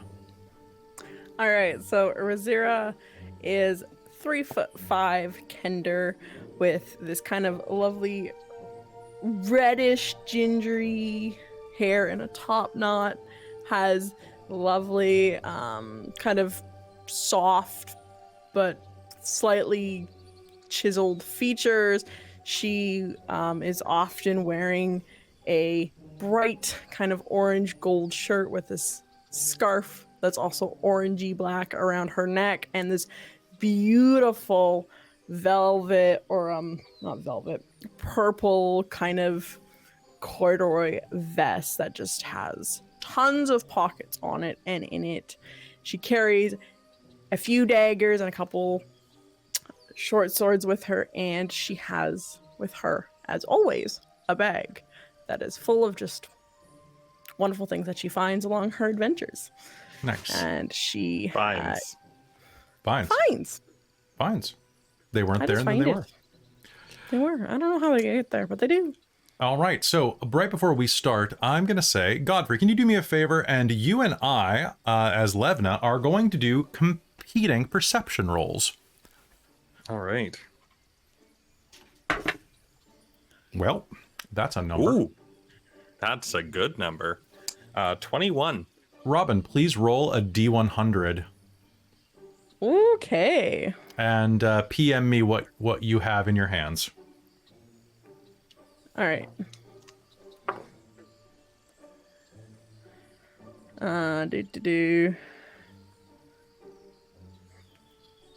You're wandering down the road making your way toward a wooded section of the road that veers toward Vogler. The Vingard River is within earshot. You can hear it babbling, meandering its way toward the bay in the north. Vingard. Mm-hmm. You said Vingard River? The Vingard River. I used to know a Vingard girl. You say something, back. rookie? Yeah. Just trying to pass the time a little bit. That's fair. I used to know a Vingard girl. Here, pass me one of those boiled egg rations. Thank Here you. you go, sir. Sir. You know, you're one of the only recruits that doesn't try the ma'am thing. I like it. Did you prefer that? No. Not while the helmet's on, boyo. She peels the egg, reaches to her pocket. Places. Rizira, what are you doing right now? The knight in front of you is like checking herself, reaching like into where she normally would have like a pouch or a pocket dangling off of her belt and armor. Do they know that she's behind? They've noticed Yeah, that you've she's been kind of just following, right? tagging along. I'm assuming that Rizira has been tagging along, telling stories, asking questions. Oh yeah. Yes. Okay. So yeah. So it's not like she's hiding from them. Okay. Cool. Yes. No. No. She's just been tagging along, asking where they're going, and kind of just yeah. Yep, a being few an weeks ago, unwanted or about 4 days ago, your wanderlust got the better of you, and you walked away in the middle of the night from your friends that were about to go into the Tower of Sorcery, which you thought would be very rude to, because you read the invitation. It was +1, not +2, and you're not a rude person. Besides, you thought you heard something in the brush, and then there was a rabbit and a snare, but then this hunter showed up, and he seemed kind of mean, and then... So what are you doing right now as you're wandering down the road? Can Rizira also have an egg Yeah, absolutely. in her hand? So I think Rizira's gonna be like, So you've got a boiled egg in your hand, and like... Yeah, you have and then some skip it. delicious... It's a truffled coarse salt in your hand. Ooh. A little pouch of it. Quite Quite expensive. good. She's gonna put a little on her egg, and they go. Hey! That's my bag of salt! Oh.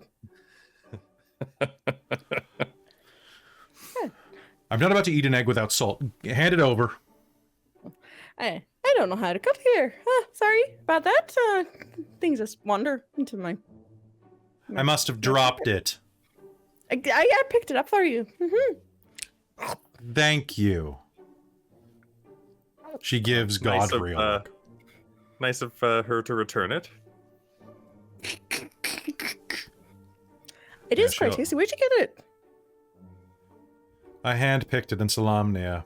Dried out the truffles myself and mixed it. Oh, that You're quite sounds good. talented. I can forage. I have to learn that. I wonder where I could do it. I wonder if I could go there now. No, You could go over there and forage. I'm sure, like, the forest to the south. Look, there's plenty of places to forage over there.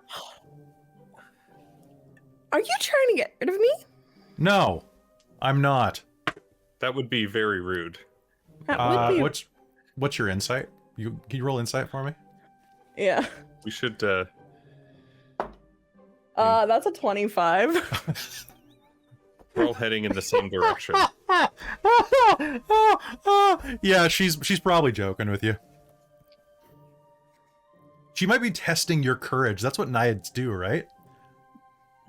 No, I think I'm going to tag along with you. You guys, you're just testing me. I know it. I'm not going to fall for it. Wow. The short one's pretty quick. Tell you what, Godfrey, she smacks you on the back. Why don't you spend some time with, what was your name? Riziri? I'm Rizira Moonbrush, but you could just call me Riz. Why don't you spend some time with Riz? As my squire, you're sworn to carry my burdens. Smack.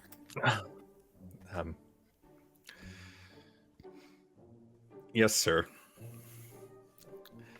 Oh, He'll boy. straighten himself up a little bit and like just kind of look over all of his things quickly. Sorry, it was Rizira, was it? Yeah, but you can call me Riz. It's no trouble. Or hey you, or you Kender, or hey give that back. I respond to a lot of things. Well, it's a pleasure to meet you. At least you're a little bit more chatty. It helps pass the time. Yeah, I have lots of stories from all my travels. If you want to hear, I can go on about the time that I was just traveling with a bunch of I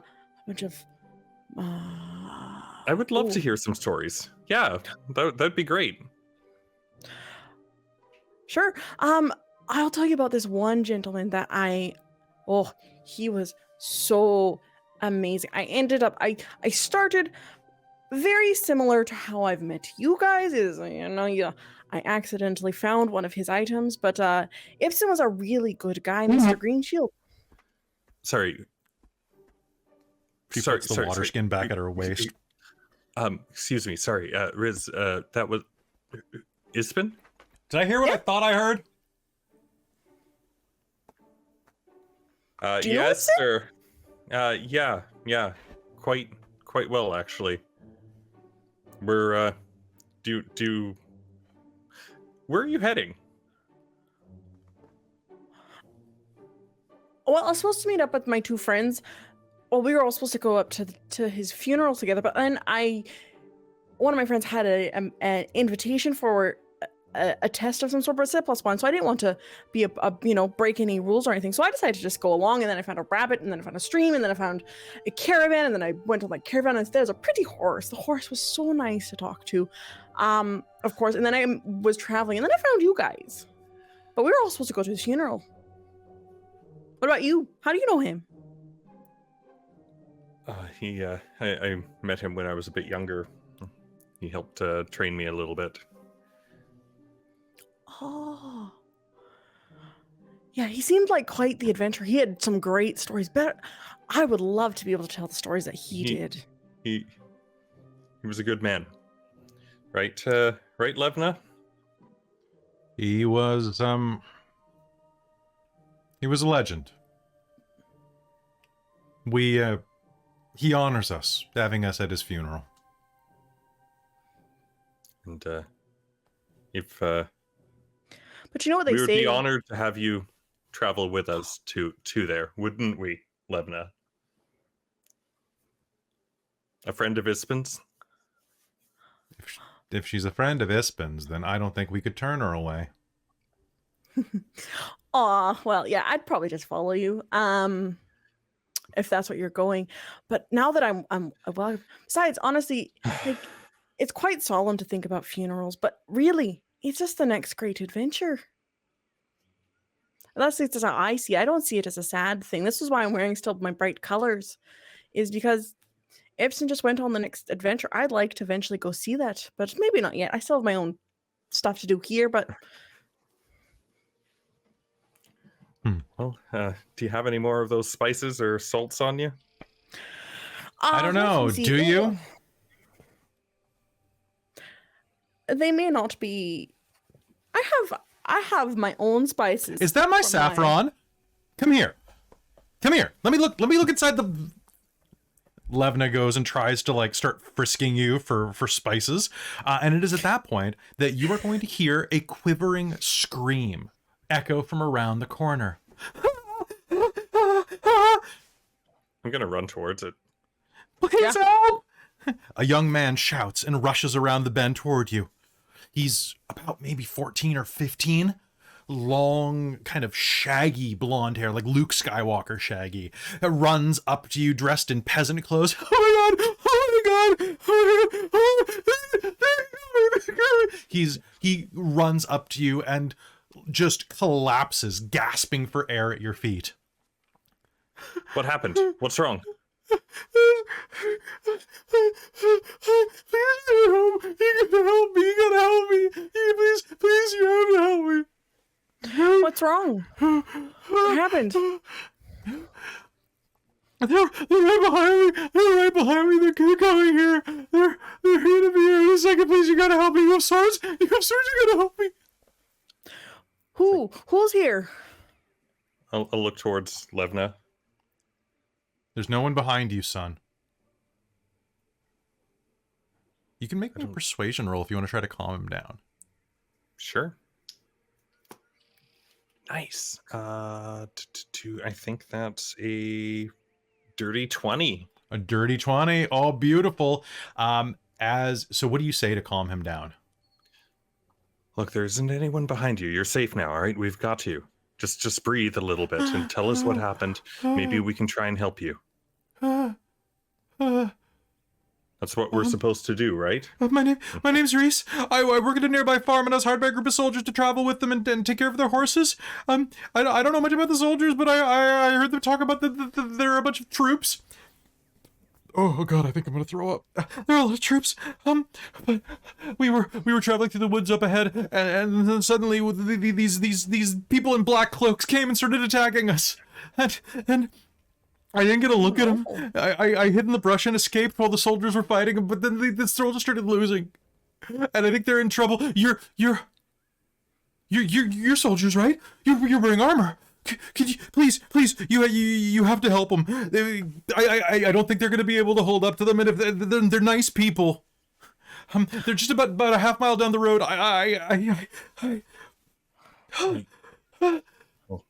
Look at Levna, sir.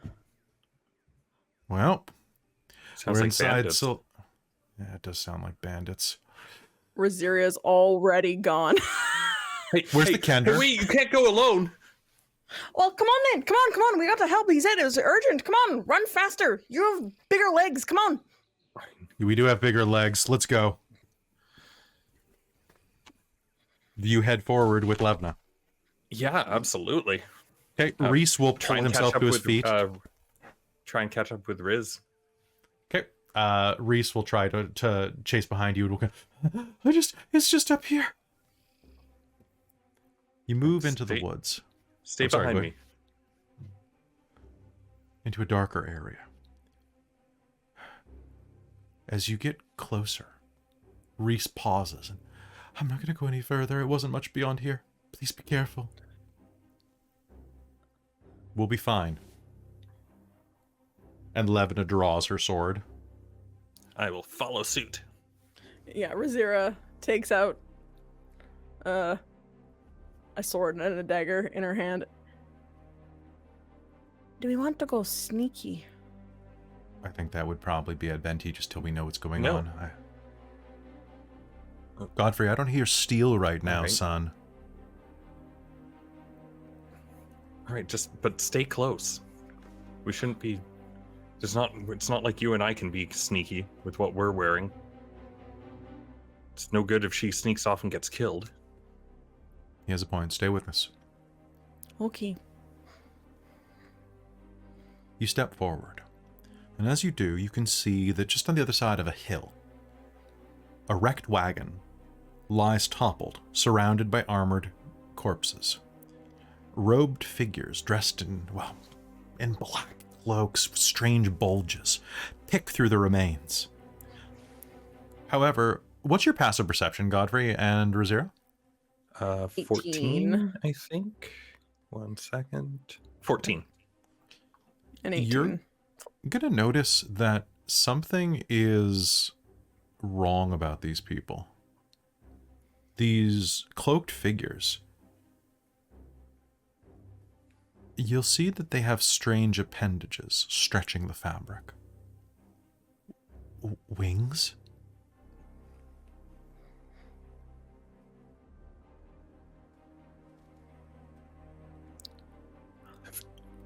There are 5 of them total. Oh, look at Levna. Have you seen? What are they?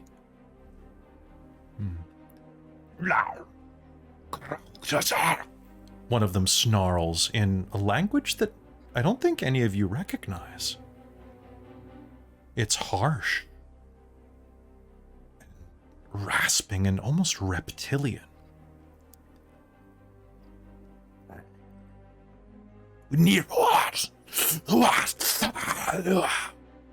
We can't let them get away with this. No, we can't. We have to. What do we do, sir? Some of them look wounded. We need to, and I would like everyone to make me a stealth roll, please. With disadvantage if you're wearing armor. You sure am. 9. Oh no. Oh, with disadvantage, that makes a 4. A dirty 20 for the Kender. Okay. Dirty 20 for the Kender. As she says that, she leans forward and puts her foot down kind of to brace herself quietly. And as it does, there's a horrible crunch as the shifting weight between the two of you, Godfrey, is going to plunge you through a bit of rotted log that you were standing near. Both of you are going to slide down an embankment directly into this with a crash. Oh, bollocks. And as that happens, the leader of the figures is going to turn, look at you and go,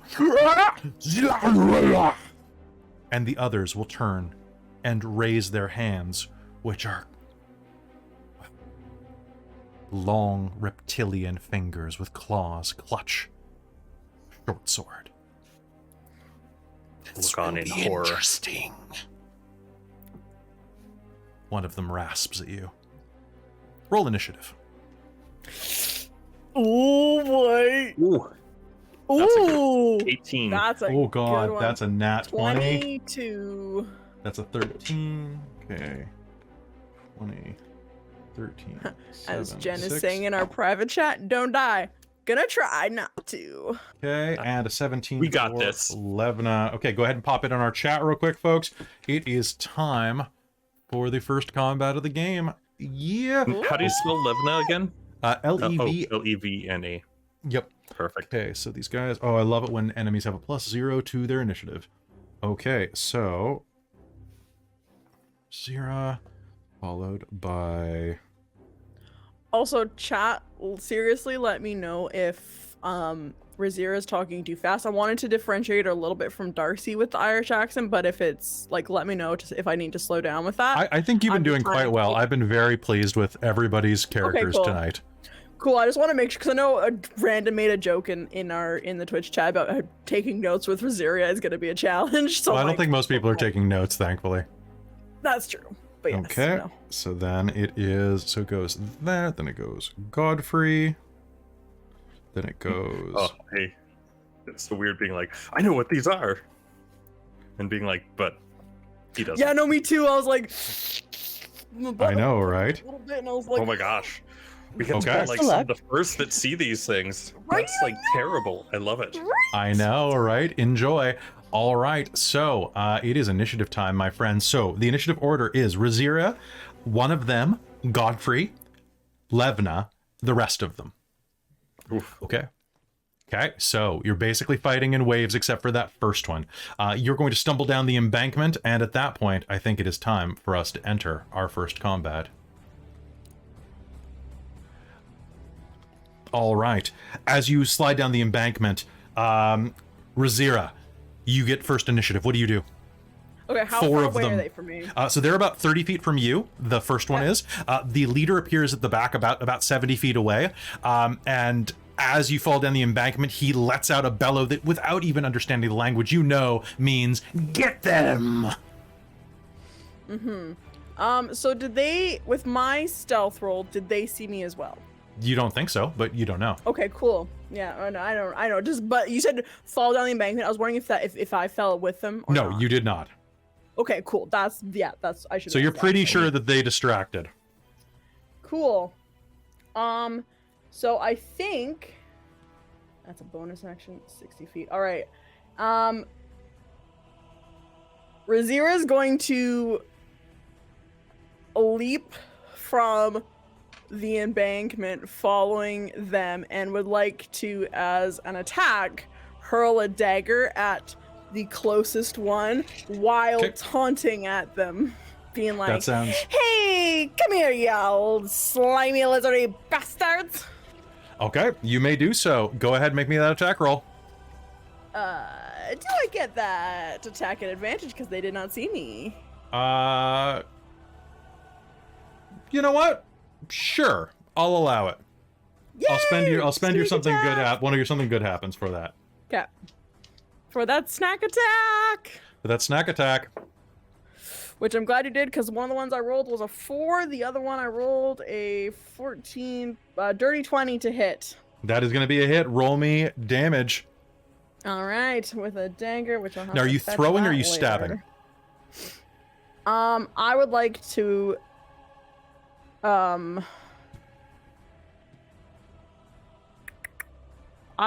throw it. Okay. Because I want to kind of stay somewhat back from them, kind of behind Sounds good. Godfrey All right, so and Levna. And so roll then me damage taunt with your them. sneak attack. Yep. All right. So what is And are you my using your sneak taunt attack? ability? Yes, I'm using the taunt ability. All right. So give me your damage and then tell me what I need to roll for that. Okay, so it's going to be a total of 10 points of piercing damage. Ooh, damn, that's a really good hit. Yeah, snack attack, baby. And then I need you to make me so Now, is this just the one that you attacked? I was wondering because you said was the leader 70 feet away from me, or was the leader 70 feet away from? The leader's down the path a ways, barking Okay. orders. All right, So- so then I'm gonna do the one that I hit with the dagger. I'm gonna taunt Okay. them, and they need to succeed on a Wisdom DC 14 saving throw. Ooh, actually, they might have. They did not. They didn't make it. They didn't make it. What happens to them? Cool. So now the target has disadvantage on all attacks that are not against me, and that's why I'm behind Godfrey and Levna, and I'm being like, "Come here, you slimy lizardy bastard!" Nice. I will flay your skin from your bones, he says, If and you is can going. hit me. Then I'll cut through your friends. And he's going to charge forward and is going to take 2 swipes at Godfrey. The first one, so disadvantage. Okay, that's going to be a miss for sure. That is going to be a total of a 6. And I'm going to spend a hurt them more to roll flat on the second one. All right. And what is your armor class, Godfrey? 18. 18. As he rushes forward, or as it rushes forward, it is a deep voice, you can't really tell. It brandishes its short sword. The first one swipes at your face, you're going to dodge away, and the second blow, what kind of sword are you using? A longsword? Longsword. Okay, the next one is going to go directly for your throat, but you are going to effortlessly parry it out of the way with a side swipe. Levna looks over at you. You gonna let him talk to you like that? Your turn. Awesome. It's like cowards 5 on 3, and I'll like try and push him back with the shield a little bit and go in with a strike. I'm going to use the precise strike for advantage, because why the heck not? Will a 18 hit? It will absolutely hit. Roll me damage. All right, so that uses up a use. Okay. And I get an extra D8 added on as a bonus because of that. So that's 16 points of damage. How do you want to do this? Oh, I'm just gonna like push him back with the shield, and after calling them all cowards, I'm just gonna stick it right up into his head. Like, just I need you. That is perfect. You jam it directly into his head, and I need Which you to is make a me a bad strength idea. save. Yeah, it's a bad idea. And this is the rule I fantastic. changed. Oh, nice. Wait, they don't have this normally? Nope, they have something else. What? Okay. Huh. Oh, we'll find out later. I'm interested though. 22. 22. All right. You are going to stab this thing in the head, and as you do, I need everybody who is within 5 feet. So you and Levna to also make me a Constitution save. Levna is going to pass easily, Save and then a Constitution. and save? then a con save. Yeah. Okay. That is a 15. Okay, you are absolutely fine. As you stab into it, you're going to pull your sword out with a great deal of resistance. You're going to hear like this grinding noise as the creature lets out a horrible and then crystallizes into stone in front of you. What? its hood is stuck to its face, but you could see that it's not a face, actually. It's a long reptilian snout with slitted eyes beneath, glaring at you balefully from its permanent petrification. What in the nine hells is that? Levna's going to say, looking at it, and... Okay. Next. Oh, sorry, what happened with the con save? With the con save, you were absolutely fine. Basically, okay. as you pull that out, bits of like its stone's flesh is going to become kind of like aerosol and dust around you. Nice. And you're going to cough a bit, but otherwise be fine. Do you have any other actions you'd like to do? No. Okay. Levna is going to say, well, I can't be what in the nine hells is that? Well, I can't be shown up by a squire. And she's going to take a rush forward and take a swing at the next one in the row. And that's gonna be a 23 to hit. Nice. And she gets... So she draws her greatsword. And holy crap, is gonna deal 12 points of slashing damage to the next one, bringing down her greatsword and damn near cutting this thing's arm. Well, you know what? We're cinematic mode. It snarls and she brings her sword down, cutting its arm. It's going to hit the ground and is scaled and talonous like some type of lizard man. As soon as the arm hits the ground, it becomes stone. And that now it's a fair fight. All right. That is going to be her turn. The one that she just stabbed is going to snarl. I'm going to spend a hurt them more, and she is going to attack with advantage. Or it is going to attack with advantage, and that is a natural 20. Oof. Oh no! Natural 20 is going to be... it could be way worse. No, it couldn't. Oh god, these dice are amazing. That is going to be 10 points of piercing damage. Oh god, she has 3 hit points left. Oh no. Yikes. And it's going to attack again. And this, so she chops its arm off and raises to attack again, but without a shield, this thing is going to dodge and slam his blade directly into this creature's, pardon me. And then this creature is going to slam its blade directly between Levna's ribs, right into her liver. And blood is going to start issuing out from the bend in her mail. Levna! You're not down yet! You will be. Another one is going to lunge forward at you, Godfrey. Wielding its blade is going to take 2 swipes at you. That is going to be a definite miss on the first one. I'm going to spend a hurt them more. And does an 18 hit you? Yes, it does. Yes, it does. Okay, Levna is going... Actually, you know what? One sec. Is that a reaction? That's a reaction, so hold on one sec. That's actually going to be a miss. Levna is going to stumble back and use her reaction to use protection on you. Which grants disadvantage on that roll. Oh. So the blade is going to like be aimed right at your face. It was going to give you a wicked scar. But as that was coming down, she's going to shoulder check as she stumbles back, and it's going to go wide, and you're going to be able to parry it as well. The last one in the row is going to rush around and is going to charge directly at Rizira. He's going to charge wide, but Godfrey, he's going to have to run past you. You can make an opportunity attack. Heck yeah. You know, once per turn, so yeah, I'm going to use my other precise strike, because why the heck not? You might as well. Yep. 21. 21. That is absolutely going to hit. Roll me damage. All right. So I'm out of precise strikes now. But that would be 11, 18. 18 damage? 18 damage, yep. Holy crap. It adds a D8, another D8 onto the damage when What? it Oh, hits. damn. But that's why you How can do you only do do it 2 this? times. Yep. Yeah, that is going to draw a line down this thing's back, so deep it's actually going to cleave a bit of the cloak away, and a leathery wing, kind of like vestigial and shriveled, is going to fall to the ground and begin to crystallize into stone. This thing is barely on its feet, but it is going to stumble past and take 2 swipes at Rizira. Hey, I'm over here.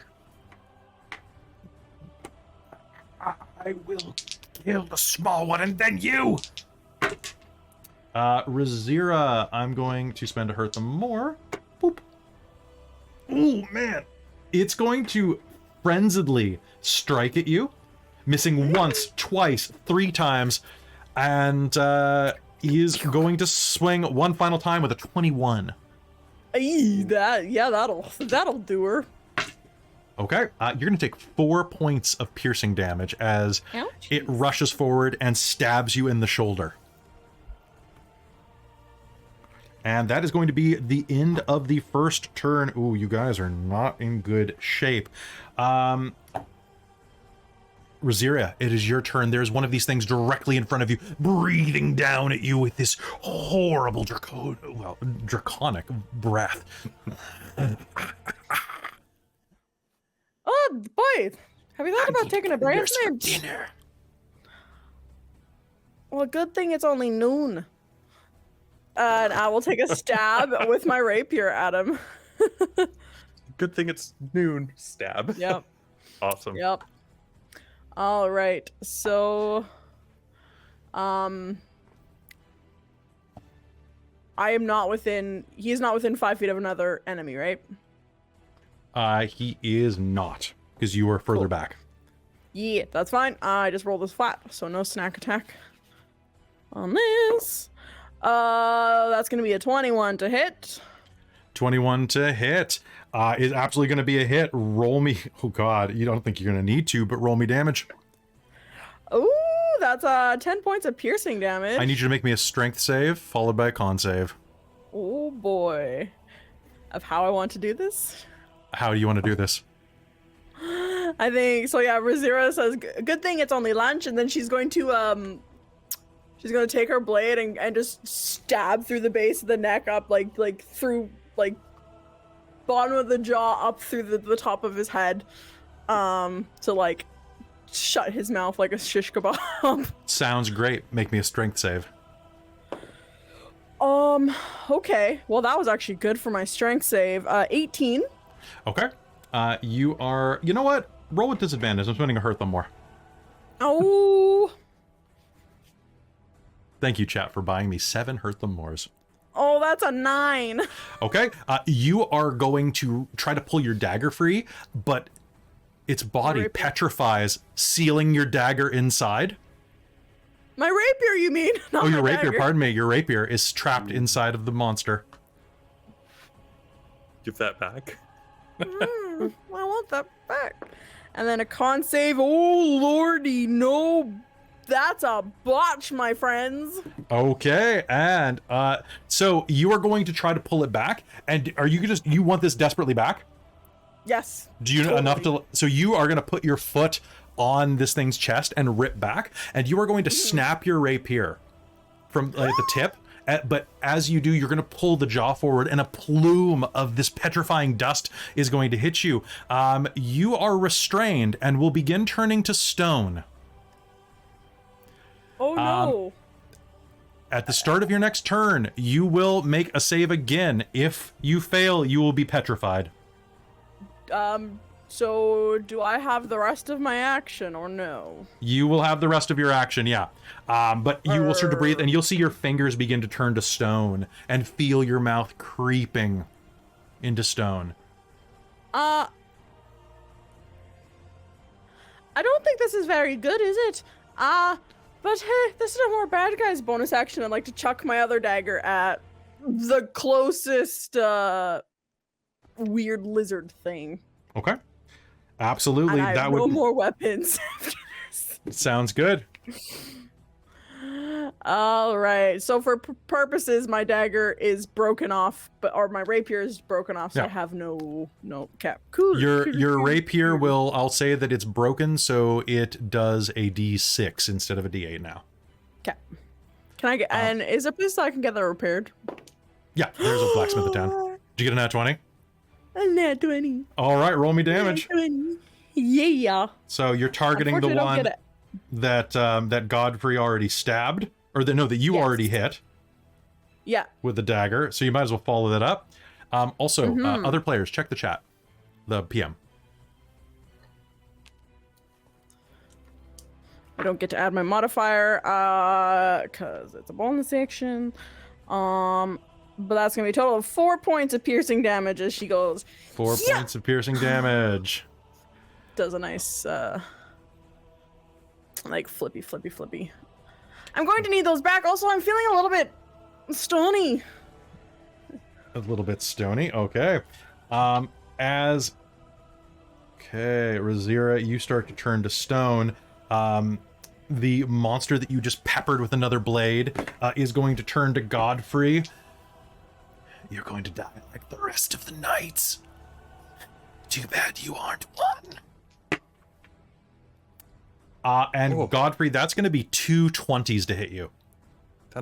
That hurts. 11 hasn't I took gotten that personally and got caught off guard. You did. That first hit is going to deal only 3 points of piercing damage. So nothing. Oh, did you take heavy armor master as your human feat? Oh god. Oh. Okay, I'm gonna spend a hurt the more to re-roll my second damage then, because I rolled 3 twice. That do? If I'm wearing heavy armor, I reduce all non-magical weapon attacks like bludgeoning, piercing, and slashing by 3. Perfect. All right. There is going to be a slamming noise as this creature plunges its blade into your chainmail, and your chainmail is going to hold as you kind of like press against it, trusting the links, and it's going to snarl, not good enough, and is going to hammer the pommel of its blade through. The second hit is going to deal 7 points of piercing damage. All right, so 4. Okay. And that is going to be his turn. I still have a couple of hurt the mores. I'm going to spend a something good happens. Kelara, you heard something over the ridge, and when you saw that Reese was screaming at some nearby travelers for aid, you turned over the ridge to see what had happened, and now you see that there are 3 cloaked individuals. Pardon me, 2 cloaked individuals? 2 cloaked individuals, yeah. 2 cloaked individuals, 3 cloaked individuals, 2 remaining 3. cloaked individuals. Well, no, because we did a how do you want to do this already, didn't we? 2. We've done 2. Yeah, so there are 2 cloaked figures that are battling with a pair of armored people and a kender with a smattering of bodies around, lying on the ground. What would you like to do? Am I still near the mercenary camp? You are not. You are on your way home Okay. at this point. Okay. So there's nobody with me then, and they're damaged. Now, I was just filled with like clerically radiance sort of thing. I don't know how to use that though. So I You think do. maybe it just kind of. Oh, I do. Like actually, You do like if you want. it's, Yep. You have divine Inserts knowledge of your knowledge powers. All right. I think it's obvious these people are being attacked. They've killed a lot Yes. of other people. Yep. Guiding bolt. Okay. Which one are you attacking? The one that is in combat with the dark-haired man, or the one that is leering over a very badly bleeding knight? The one over the very badly bleeding knight. Okay, so go ahead and guiding bolt. That's your attack roll, right? Yeah, it's a spell attack. Okay. So that is, and then I have to familiarize myself with my numbers. 23 to hit. 23 to hit. Okay. Yeah. That is absolutely going to hit. Roll me damage. Okay.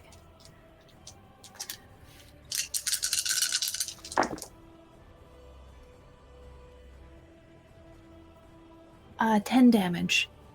Okay. And that's radiant. And the next attack roll made against them has advantage before the end of my next turn. No need, actually. Your first casting of a spell in this game, please tell me what you want to do to this one-armed figure. I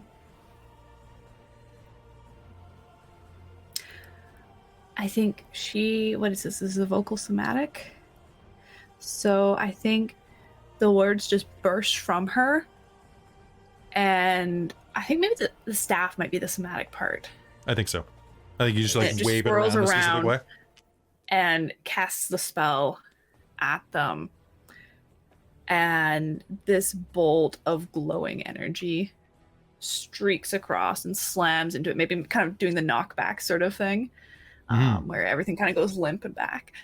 And all right. At that point, they just cut like their string. Like they just drop like their strings are cut. That is fantastic. Godfrey, you were right next to Levna in this. I need you to make me a Constitution save as this thing crumples into crumbling stone that is still glowing. 15. 15. That's great. Levna is going to stumble back. Her sword's going to kind of tremble in her hand. And she's going to go, for God's sake. And looking down, you can see her hand begin to turn to stone. Godfrey, it is your turn. I'm going to spend the last something good happens. The force of this blast of magical energy was so much that it not only shattered this one into stone, but the magical illumination has surrounded the one next to it that you're fighting.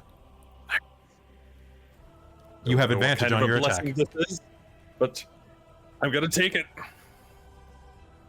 And I'm going to try and position myself between Levna and it with my shield up, so that if I can, to try and absolutely protect. You totally can. Okay, oh, thank God for advantage. 22. That's gonna hit. Roll me damage. And so that'll be 12. 12 points of damage, and this one had already been hit by Rizira it was 10 on your last attack, right? It was. Yep. I think so. Yeah. Or it was 12. Actually, you did 12, if I'm not mistaken. All right, Godfrey, I need you to do me a favor. Tell me what happens to this thing and make me a strength save. Oh. And you know what? Make it with disadvantage. Ooh. All right. Ooh, damn. Disadvantage would be 14. A 14? Okay. Yep. I'm going to say that your sword is going to become wedged in it. So whatever you do, it's going to be pretty powerful. All right, so I'm gonna like slash into it from its shoulder and like go into it, and I'm expecting it to be dead, so I'm going to like kind of like try and pull it and like look at the one that was standing far off and be like, "Oh, son of, I'm coming for you next," and just keep trying to pull it out. Okay. As you do, let me just roll for your blade.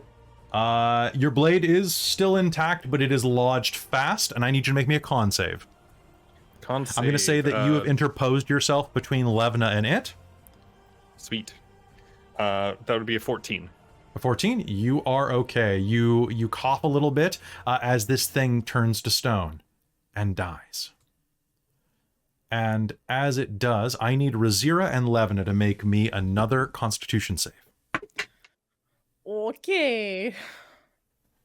Well, balls. Oh my balls. What'd you roll? 8? 8. Yep. Okay. You are going to and become encased in stone. And Levna as well goes, I don't feel so. And her body turns to stone as well. Shit. As that happens, Kelara, what do you do? Whatever that last one was, Kelara, it wasn't here by the time you showed up. It appears to have sent its minions to do its bidding and then ran away.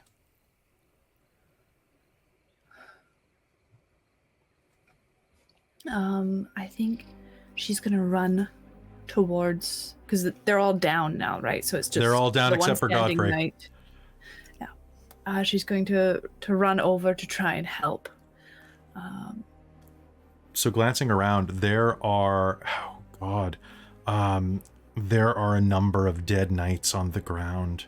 Soldiers. There's a knight that's been turned to stone. These strange creatures that now that you see inside of their hoods are these warped dragon-like visages with these harsh cheekbones and horns and these long talonous wings protruding through their cloaks, frozen in stone, as well as a kender laying on the ground, frozen in rictus. And the one who you that you rush down to, I would like a, you know what, your passive perceptions are what and what? Godfrey, Kelara? 14. 14. Both of you will recognize each other. So, Godfrey? Kelara? What are you... What... I was just thinking what about... happened?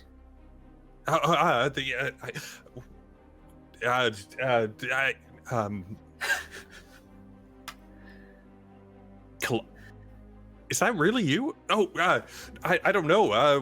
Yes? There was this man ran out and was saying he was attacked, and oh shit, Levna, and I mean, I didn't really know her, but what do we do? How do we? I'll kind of poke at Both the Levna kender, a little bit gently. both the knight and the kender have turned to stone. Kelara, do you have any spell that might help this? Turn to stone? Yeah, who knows? I'm pretty sure that's greater restoration. It is greater restoration unless it's something else. But what do you have on you? What I have prepared? Mm-hmm. My cantrips are light, spare the dying, word of radiance. I have bless, cure wounds, detect poison and disease, guiding bolt, guiding hand, healing word, and shield of faith. Okay.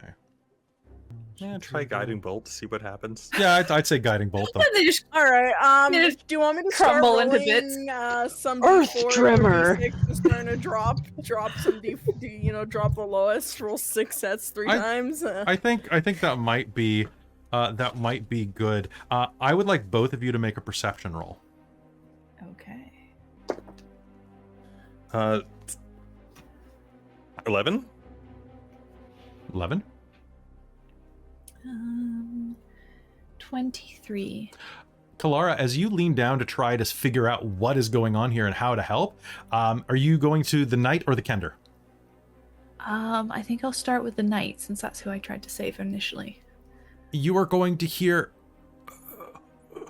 breathing from inside of the statue. She's still breathing. What? There's I'll check a the kender. layer of stone over her open mouth. The kender, if you put hands, you will feel a bit of a tremble, as if there is the rise and fall of a chest struggling against the stone shape. So this is maybe just... What do we covering do? them? This is how did this even happen? Hey, Is there anything I think that I can do that feels right? Does Mishikelta guide me? Let's see. You could definitely try healing, because she's very badly hurt. It could just be a temporary effect. You could try to like break away some of the stone. I will maybe try and very gently break away stone if it looks like it's covering. Make and me not a them. strength check. I want to try the same thing, but with starting around the hair, just in case. That's fair. That's fair. 14. 14. All right. With the tip of your staff, you're just going to kind of like just dink right between her mouth, and you're going to crack a little bit and hear. There's breath sucking in and out of the small hole that you just chipped in the stone by the mouth. I'm going to scramble over to the Kender and do that again. Okay. So Godfrey, did you already you chip away some of the hair? Yeah. 16. Well, it's mixed success. You're going to smash the hair, and a little chunk of hair is going to be in stone that breaks away, but there's going to be some exposed hair as well. Because it's hair. It's fragile. Kelara. Try the mouth. Okay, so Kelara, you're going to rush over. You can offer the help action. Sure. Okay, I'll do that. so go ahead. And you said strength save? Strength With save. advantage? With advantage, please. Good team. Good team. Oh, nat 20. So 20. Nat 20. All right, so Rizira, you are going to suddenly be able to breathe again. Hey And then a moment later, a tremble falls over each of them as they convulse slightly, and you'll hear the sound of like grinding stone. It's and both of them are going to just almost like shaking mud off of themselves, are going to come back too. Oh, Let's never do that again. that was a Is That the was a knight very still injured? She is very injured. Cure wounds. Okay, go ahead, roll it for me. Are you all right, little friend? I got a few bruises, but Max. Nice. So that's 8, 9, 10, 11, 12. Ooh, damn. Good for that. She's at full. So So I you reach lean out and- over. Touch the wound area. Godfrey, you look over your shoulder and see Kelara touch her staff to the side of Levna, and as she does, the gaping wound that you see through the punctured armor is going to seal.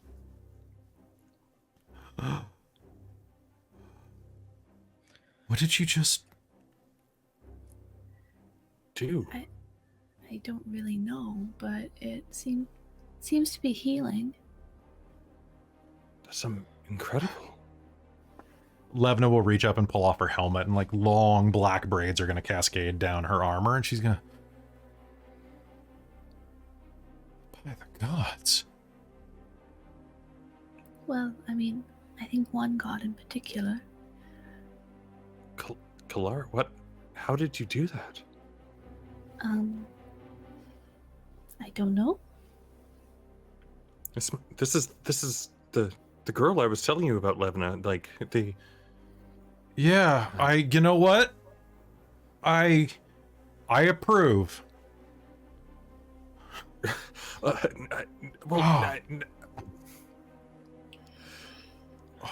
I think this is Providence. you can do healing magic with your staff. That very interesting. Did you just get that, or were you born with it? I suppose it's been a few hours. Oh, A few hours.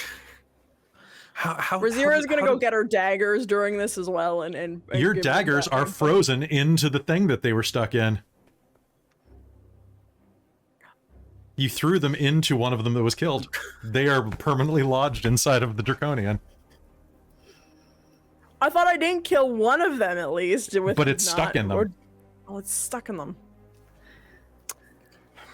We need to see what else is here. See if any of the others are alive. Then if you can heal them. I don't know. It feels very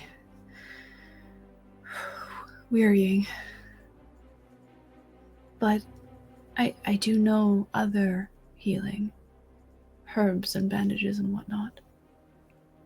Good. We'll make sure you're safe, and let's take a look and see if we can find out if the others are alive. There are 3 soldiers lying on the ground. And as you go and approach them, Levna will pull aside some of their cloaks, and you'll see that beneath, these are not just soldiers. They're knights of Solamnia, like you. Each of them bearing vicious claw marks that just make the armor completely unusable. They were like opened like tuna cans.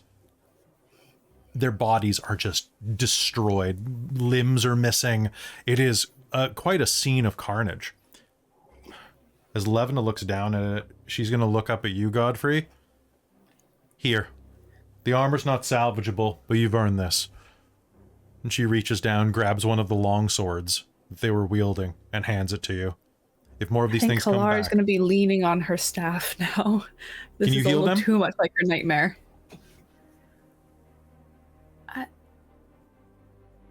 I mean, they're dead. There's not much healing that can be done for the dead. You're the first magical healing I've ever heard of, so I thought I'd ask. So, I mean, I'm the first magical healing I've ever heard of. Rizira. can't ask for too many miracles in a row. Yes. As you kind of pivot, Rizira is going to be kind of leaning over the bodies. Rizira, among the bodies, with your passive investigation, you found 8 days of food and water for one person, nice. 40 gold Yep. pieces, 2 long swords, and 3 daggers. Nice. Huh. Oh, well, these will come in handy. Just puts the daggers back in the belt. She'll hold the long swords out. I can't really use these. These are taller than me. Yeah. Kalara's going to stumble to the edge of the road and just kind of sit down heavily with her staff across her lap. And it is at that point that the farm boy is going to rush back. Are you okay? Kelara, are you? It's Reese, one of the farm hands from about a mile away from where you live. He has a couple of strange travelers behind him. A dwarf and an honest-to-God elf that were walking down the road. Some little farm boy flagged you and said, "There's trouble just around the way. I'm sorry, travelers." Oh my God, you're an elf. And you're a... Well, we have lots of dwarves. We have a couple dwarves. I know a dwarf. So, Trouble? And you are going to see a pretty blonde human girl just sit down with a big dangly glowing, well, not glowing, but what looks like Still a got a magic... potato sack over it. Oh, still got a potato sack over it. Okay. So I think she maybe actually was holding it when she cured wounds and channeled it through her. So a slightly perforated, slightly burnt potato sack from the divine light kind of singeing it. Yeah, she definitely cast Gliding Bolt through the potato sack. But Do I recognize them? Are they close enough to recognize them? If you go over and check on Kelara, you'll immediately see your Kender friend walking forward, kind of dragging a longsword behind her. Oh, this is where you made off to. Oh! How did you get here so fast? I literally left you like 4 Magic days Tower. ago. Oh, did you pass the test? Yes. Congratulations. You want a longsword? Is that an elf, Levna? Sure. Are you an elf? It's over long.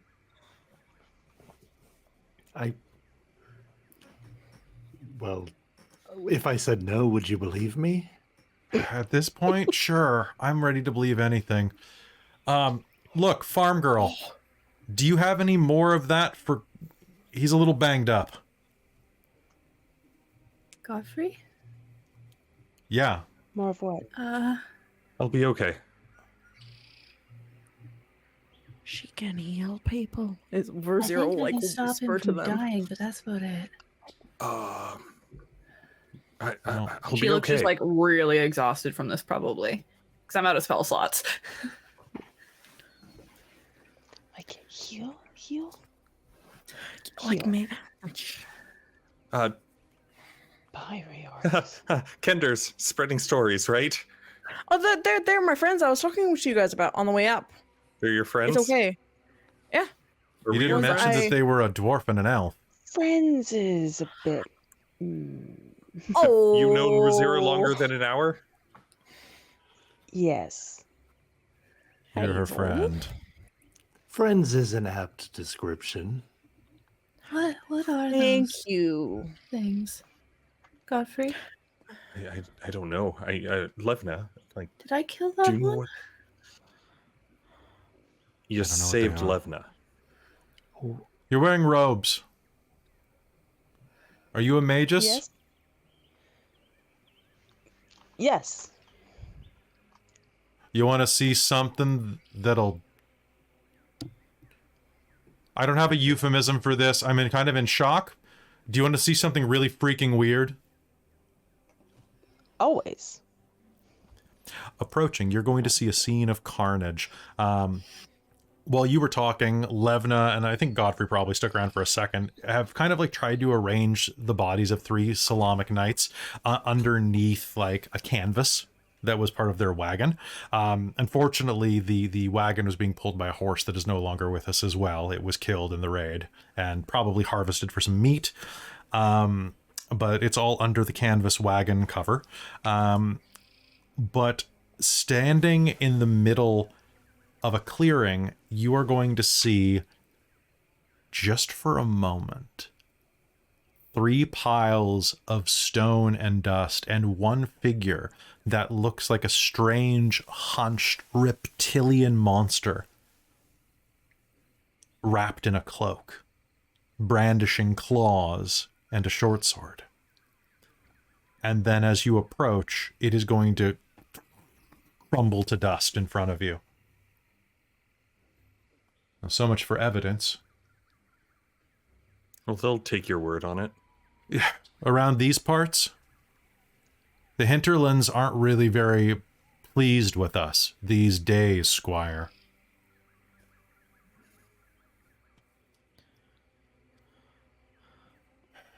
I saw something. Sorry, Arto, you're kind of talking at a low volume. I can't really hear you at all. I was stuck. So, pretend that we just got here and, what? They were weird lizard people, and then when you killed them, they spread. I turned to stone briefly. You missed that. That is quite an experience. But you're... It crumbled like they just did right now. After we broke you out. Yeah, thank you for that, by the way. I think your longsword's there. It's bent to shit, but it's still there, Godfrey. Well, You were turned to stone, and so was she, and... Yeah. I think it was more that they were encased in stone. It was not my favorite experience of the day, and I was stabbed before that. I would imagine not. No. What? Most people don't even like being under the mountain. I can't imagine being encased in stone. Don't you sleep with a stone blanket? Yes, but I like being under the mountain. You're used to it. I don't understand weighted blankets. I'm What? not used to the sky. That thing that we saw that just died, that was a statue, what, these things that caused it? Yes, when they... I don't know how it works, but it... like that one, you see, this was my sword, and he'll point out at his bent sword, and I stabbed it and through the head, and it turned to stone around it, and then Oh, well, I kept... That's your sword in ill repair? And you helped my friend here? Well, if the sword can stop whatever it is that has done that, then the simple matter of helping those that help us is in order. And Aurontiros is going to touch the blade and hold it and bring it back to the knight, and it's going to be mended. How do you do that? Is it just you whisper to it in the old tongue? Do you kind of like bash it against a tree and just like bash it the other way? Whisper to it in Elven and kind of smooth his hand along it as if gauging it like a blacksmith himself, but as he does smooth his hand along it, it becomes pristine again. And he says, I didn't get your name. Oh no, it's fine. Knight, I didn't get any of your names. That's some elven you may call bullshit me right there. Aurontiros. Thank you. He'll kind of look at it almost a little distrustfully, like just kind of like, what is this real? And he'll be like, oh, I'm no knight. I'm squire to Sir Levna Levna here." Drakecorn. This is my squire, Hazeal. Godfrey. Hazeal. Well, while they're doing that, I'd like to either or both investigate the stone to see if I can figure out what kind of stone it is, and Sure. or also use stone cunning. That sounds great. I want you to do that. How does stone cunning work again? It gives me expertise advantage? on intelligence history for the origin of nice. stonework. You may do Nice. so. Oh, that's Nice. quick. Please do.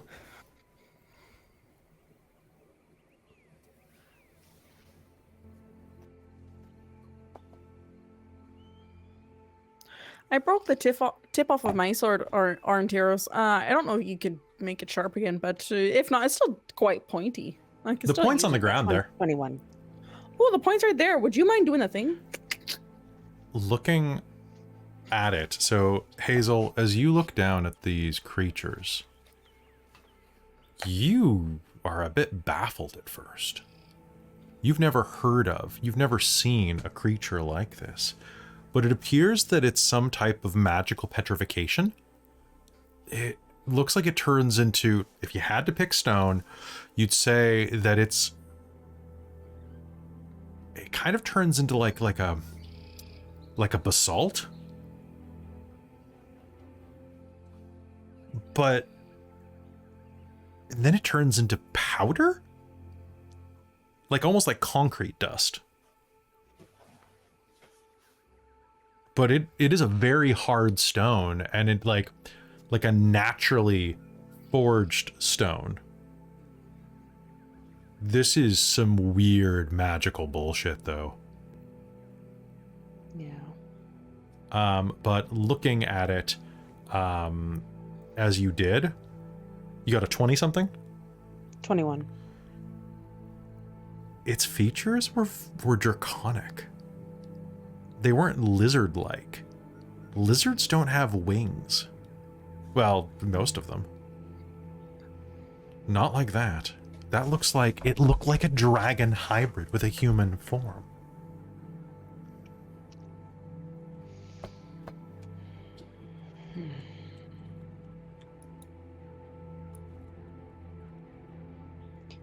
Did these things have wings? Some of them. Yeah. Yes. Oh. What the hell is going on here? I don't know. They're humanoid with wings. This stone is both natural and very unnatural.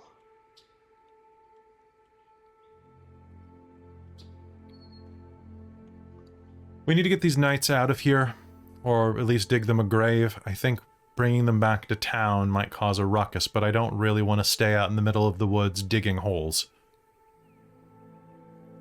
I think I can probably get this cart up again. The horses. You have wolves around here? Some, yes. Well, they can have a nice dinner. But I'm not going to leave the knights there. Anyone who's feeling strong, help me over here with this wagon, Levna says, and goes over and tries to flip it back over. I will help. Hazeal will go and help. Ooh, good. Let's give some strength checks. While they're helping with the wagon, Nat 20. Ooh. 24. Aurontiros is going to mend Riz's rapier. Cool. It's their favorite rapier. Yeah, it's just the tip. Yeah, it's just the tip. Yeah, yeah. Well, which is Only a arguably the 15 most for me. important part. Yeah. Yeah. 18. Okay, Levna's gonna get like an 8. She's gonna slip a little bit in some mud. Be like, sorry, I was almost dead a minute ago. I'm still catching up. Okay, pivot. And with a loud crash, the wagon is going to collapse over. It's a pretty basic wagon, enough that someone can ride on top of it, perhaps 2 people and 1 in the back, enough that it can be pulled by a single horse. I think we can probably there carry any- this back. Loose canvas or rope or anything like that. Yes, there is. Kalara's going to take some and better cover her staff to make it look not that interesting. Sounds good. All right, so Godfrey, after deadlifting the wagon back in, and Hazeal after doing some calf presses with it, I'm going to say that taking enough time and working together, the roads are pretty dry right now. It hasn't rained in about a week. You're going to be able to probably drag this back between the 3 of you, so long as nobody decides to ride besides Rizira, who I have a feeling will probably ride. Rizira. Yep. You weigh what, 30 pounds? Yeah. Yeah, I think it'll be okay. 30 pounds when wet. Yeah. All right. It's like, good work. Sorry. My name is Godfrey. Hazeal. Hazeal Nightgranite. Thank you both for your assistance, and Kelara, without, I don't know what, that was amazing. It's good to see you again. It is good to see you too. Can we not talk about that to anybody at town? I will look at Rizira, and I was like, I think keeping this quiet would be a good idea right now. Rizira mimes the like locking up her lips and then throwing away the key. Kelara, you're a town girl, right? Levna says. Just outside of town, at least. My parents had a farm. Does your Vingard, town have like a the river? Does your town have a tavern? Do. Well, take us to the good one. I think I'm gonna buy you all drinks. I'll take you where I work. That sounds like a good idea. Oh, I found this, and Rizira will jangle the pouch of gold. I think I could Pardon buy me, us all the pouch of steel coins, I should say, not gold. Steel coins. Okay, Steel steel. coins. That's yes. right, Is that's that right. Right. Okay. Yeah. So be like steel instead of gold. Well, are copper a thing? Copper and silver are the same in at least in the 5e version of this, but steel coins are going to be Gold. so. Okay. Yeah. So Jingle some yeah. steel coins. I think I could buy us a few rounds. Drinks are on the kender then. Sounds good to me. I'll start trying to push or drag the wagon. Yeah. Aurontiros, were you going to say something? That's Oh, sorry. Yeah. That's an awful big bag of coin for such a small kender. I'm quite a strong kender, if you must know. Oh, I wasn't trying to hold it for you. Don't worry. I know you like to hold on to those things. I do. I just found Know it. better by now. Yeah. You should know by now. And with that, you walk the wagon with the dead Solamnic Knights in the back, Rizira riding in the front, Kelara covering her staff as you make I'm your gonna way walk back, with Godfrey too. walking with an old friend as you make your way back to Vogler, bringing death with you, with death ahead of you. At least a funeral. Not knowing the war headed directly for your small town is already here. But we're going to learn more about that next episode when we come back next week. So, folks, that's going to be it for this week's episode. And I'd like to welcome you all to level 2. Yeah. Oh, Let's level up. Yes. That's a good Level up! New stuff. I we have earned about this. 3 spell slots now. Yay. All right. So, everybody go ahead and roll your new hit dice. Did I get cunning actions. Yes. you guys have fun with that? Oh, Nice. God Yes, damn it. yes. Yes, that was really good. So that's All right, another roll one. one. I love Dragonlance so much. And what More tails! and reminder Full hit that if you points. roll a 1 or a 2, those are test rolls, just to make sure your dice is Okay. weighted right. Mm. That's Was that better. how it That's a works? 6. That's how it works. Yeah, you have to make sure your dice is the right weight. Exactly. And it's plus con modifier, right? It's plus your con. Yeah. Okay. And if you have tough as a feat, that's plus an additional 1. 2. I Was it 2 just per level? doubled my hit points. Tough is Oh, 2 per damn! level. I always thought it was 1. Damn. That's so good. Ooh, I Uh, rolled a 6. That's oh. nice. Ooh. Hey, Okay, folks, I thank you need- so much for I need tuning spells. in. And you got to do all your spell slots. Are you guys feeling it? You're doing good. I gotta get my font of magic. I get Yeah. sorcery points now. Sorcery points. I'm so excited Yeah. to be in this setting and like actually play in it.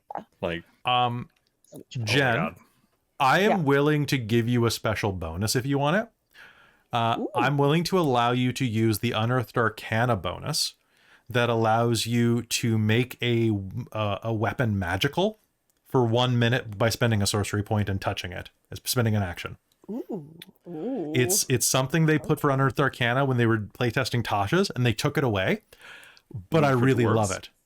Something Yeah. for dwarven sorcerers. Yeah, I think that With works magical really well. warhammers? So if you want to have that as a cool. yeah, it says I've got that ability in Strixhaven as Kyle, but only for my own fists. Yeah. Um, Awesome. Thank you. So you can take that for free because it's great and because Dragonlance is high powered and you're gonna need it. And what I changed before on this module, Yeah. See the what hood. I changed is that they don't turn to stone anymore. Like they do, but they don't, like, your weapons can't get lodged in them. And I'm like, no, that's wrong. Losing your weapons is like half the fun Yep. because you have to be careful how you hit them or you have to decapitate them or something, right? Or hit them Like- from a range or something. Like you have to And be of course, clever. we don't know that now. yeah, we of don't know course. that. That's But yeah. now, if we see any of them, even if they're different types, like I'm just gonna be like, oh, it's a different color, a different type. Okay, well, you know what? These things turn to stone. You're right. Draconians Like, we're gonna have be to turn to prepared for stone. that. They have so if to you- turn to stone. Yep. So, but the thing is that you the stone transformation lasts for a minute to you guys. So if you fail that save, you have 2 rounds, or else you're taken out for the entire fight, and then they just kill you, right? Yeah. That's 5e stuff. So that's pretty gross. So good luck there. But All right, now so- I know that if you break the stone over the mouth, They can at least breathe. they can at least breathe. Yeah, that was mostly for me, from my flavor, to make it cooler. Because I feel like the idea that you turn to stone for a minute and then turn back doesn't feel Dragonlance-y, but being encased in a stone shell kind of feels a little more like To The way have it's something read? go at first level Yeah. that we cannot fix. Yeah. It's impossible. Greater well, Restoration and- is like a 6th level. it's true. So some of this stuff is pretty great though. Like I really, really love this setting, guys. Like I'm so excited to be back in Dragonlance. It's good, Right? It's so good. Hey, everybody, I hope you enjoyed watching this episode. I hope you enjoyed the first episode, and that you stick with us for the next one. If you like what we do here, give us a follow if you're on Twitch. If you're on YouTube, hit the subscribe button. Only half of our viewers are actually subscribed. I'd love to break 10,000 subs by the end of 2023, and you can help us get there. Also, if you like what we do here, we have a ton of other content. All of it's in our back catalog on YouTube. Ton of it is available on podcast. This is going to be up on podcast probably before January. This is going to be up in podcast and will be updated weekly. And of course, I have to thank everybody on our Patreon at patreon.com/dorktales. Specifically, I need to thank Shulton, our world building producer. I have to thank DM Michael Gray, the great and powerful, my divine producer, and my mom, the divine producer, for their amazing support. I have to thank Soul Omen and Precarious, our demonic producers, and Tammy, the Forever Cleric, the Wizard of the Patreon. I also need to thank The Traveler, Trizelta, Cubby Gummy, Amberthist, Buddy, and Taryn for their amazing support.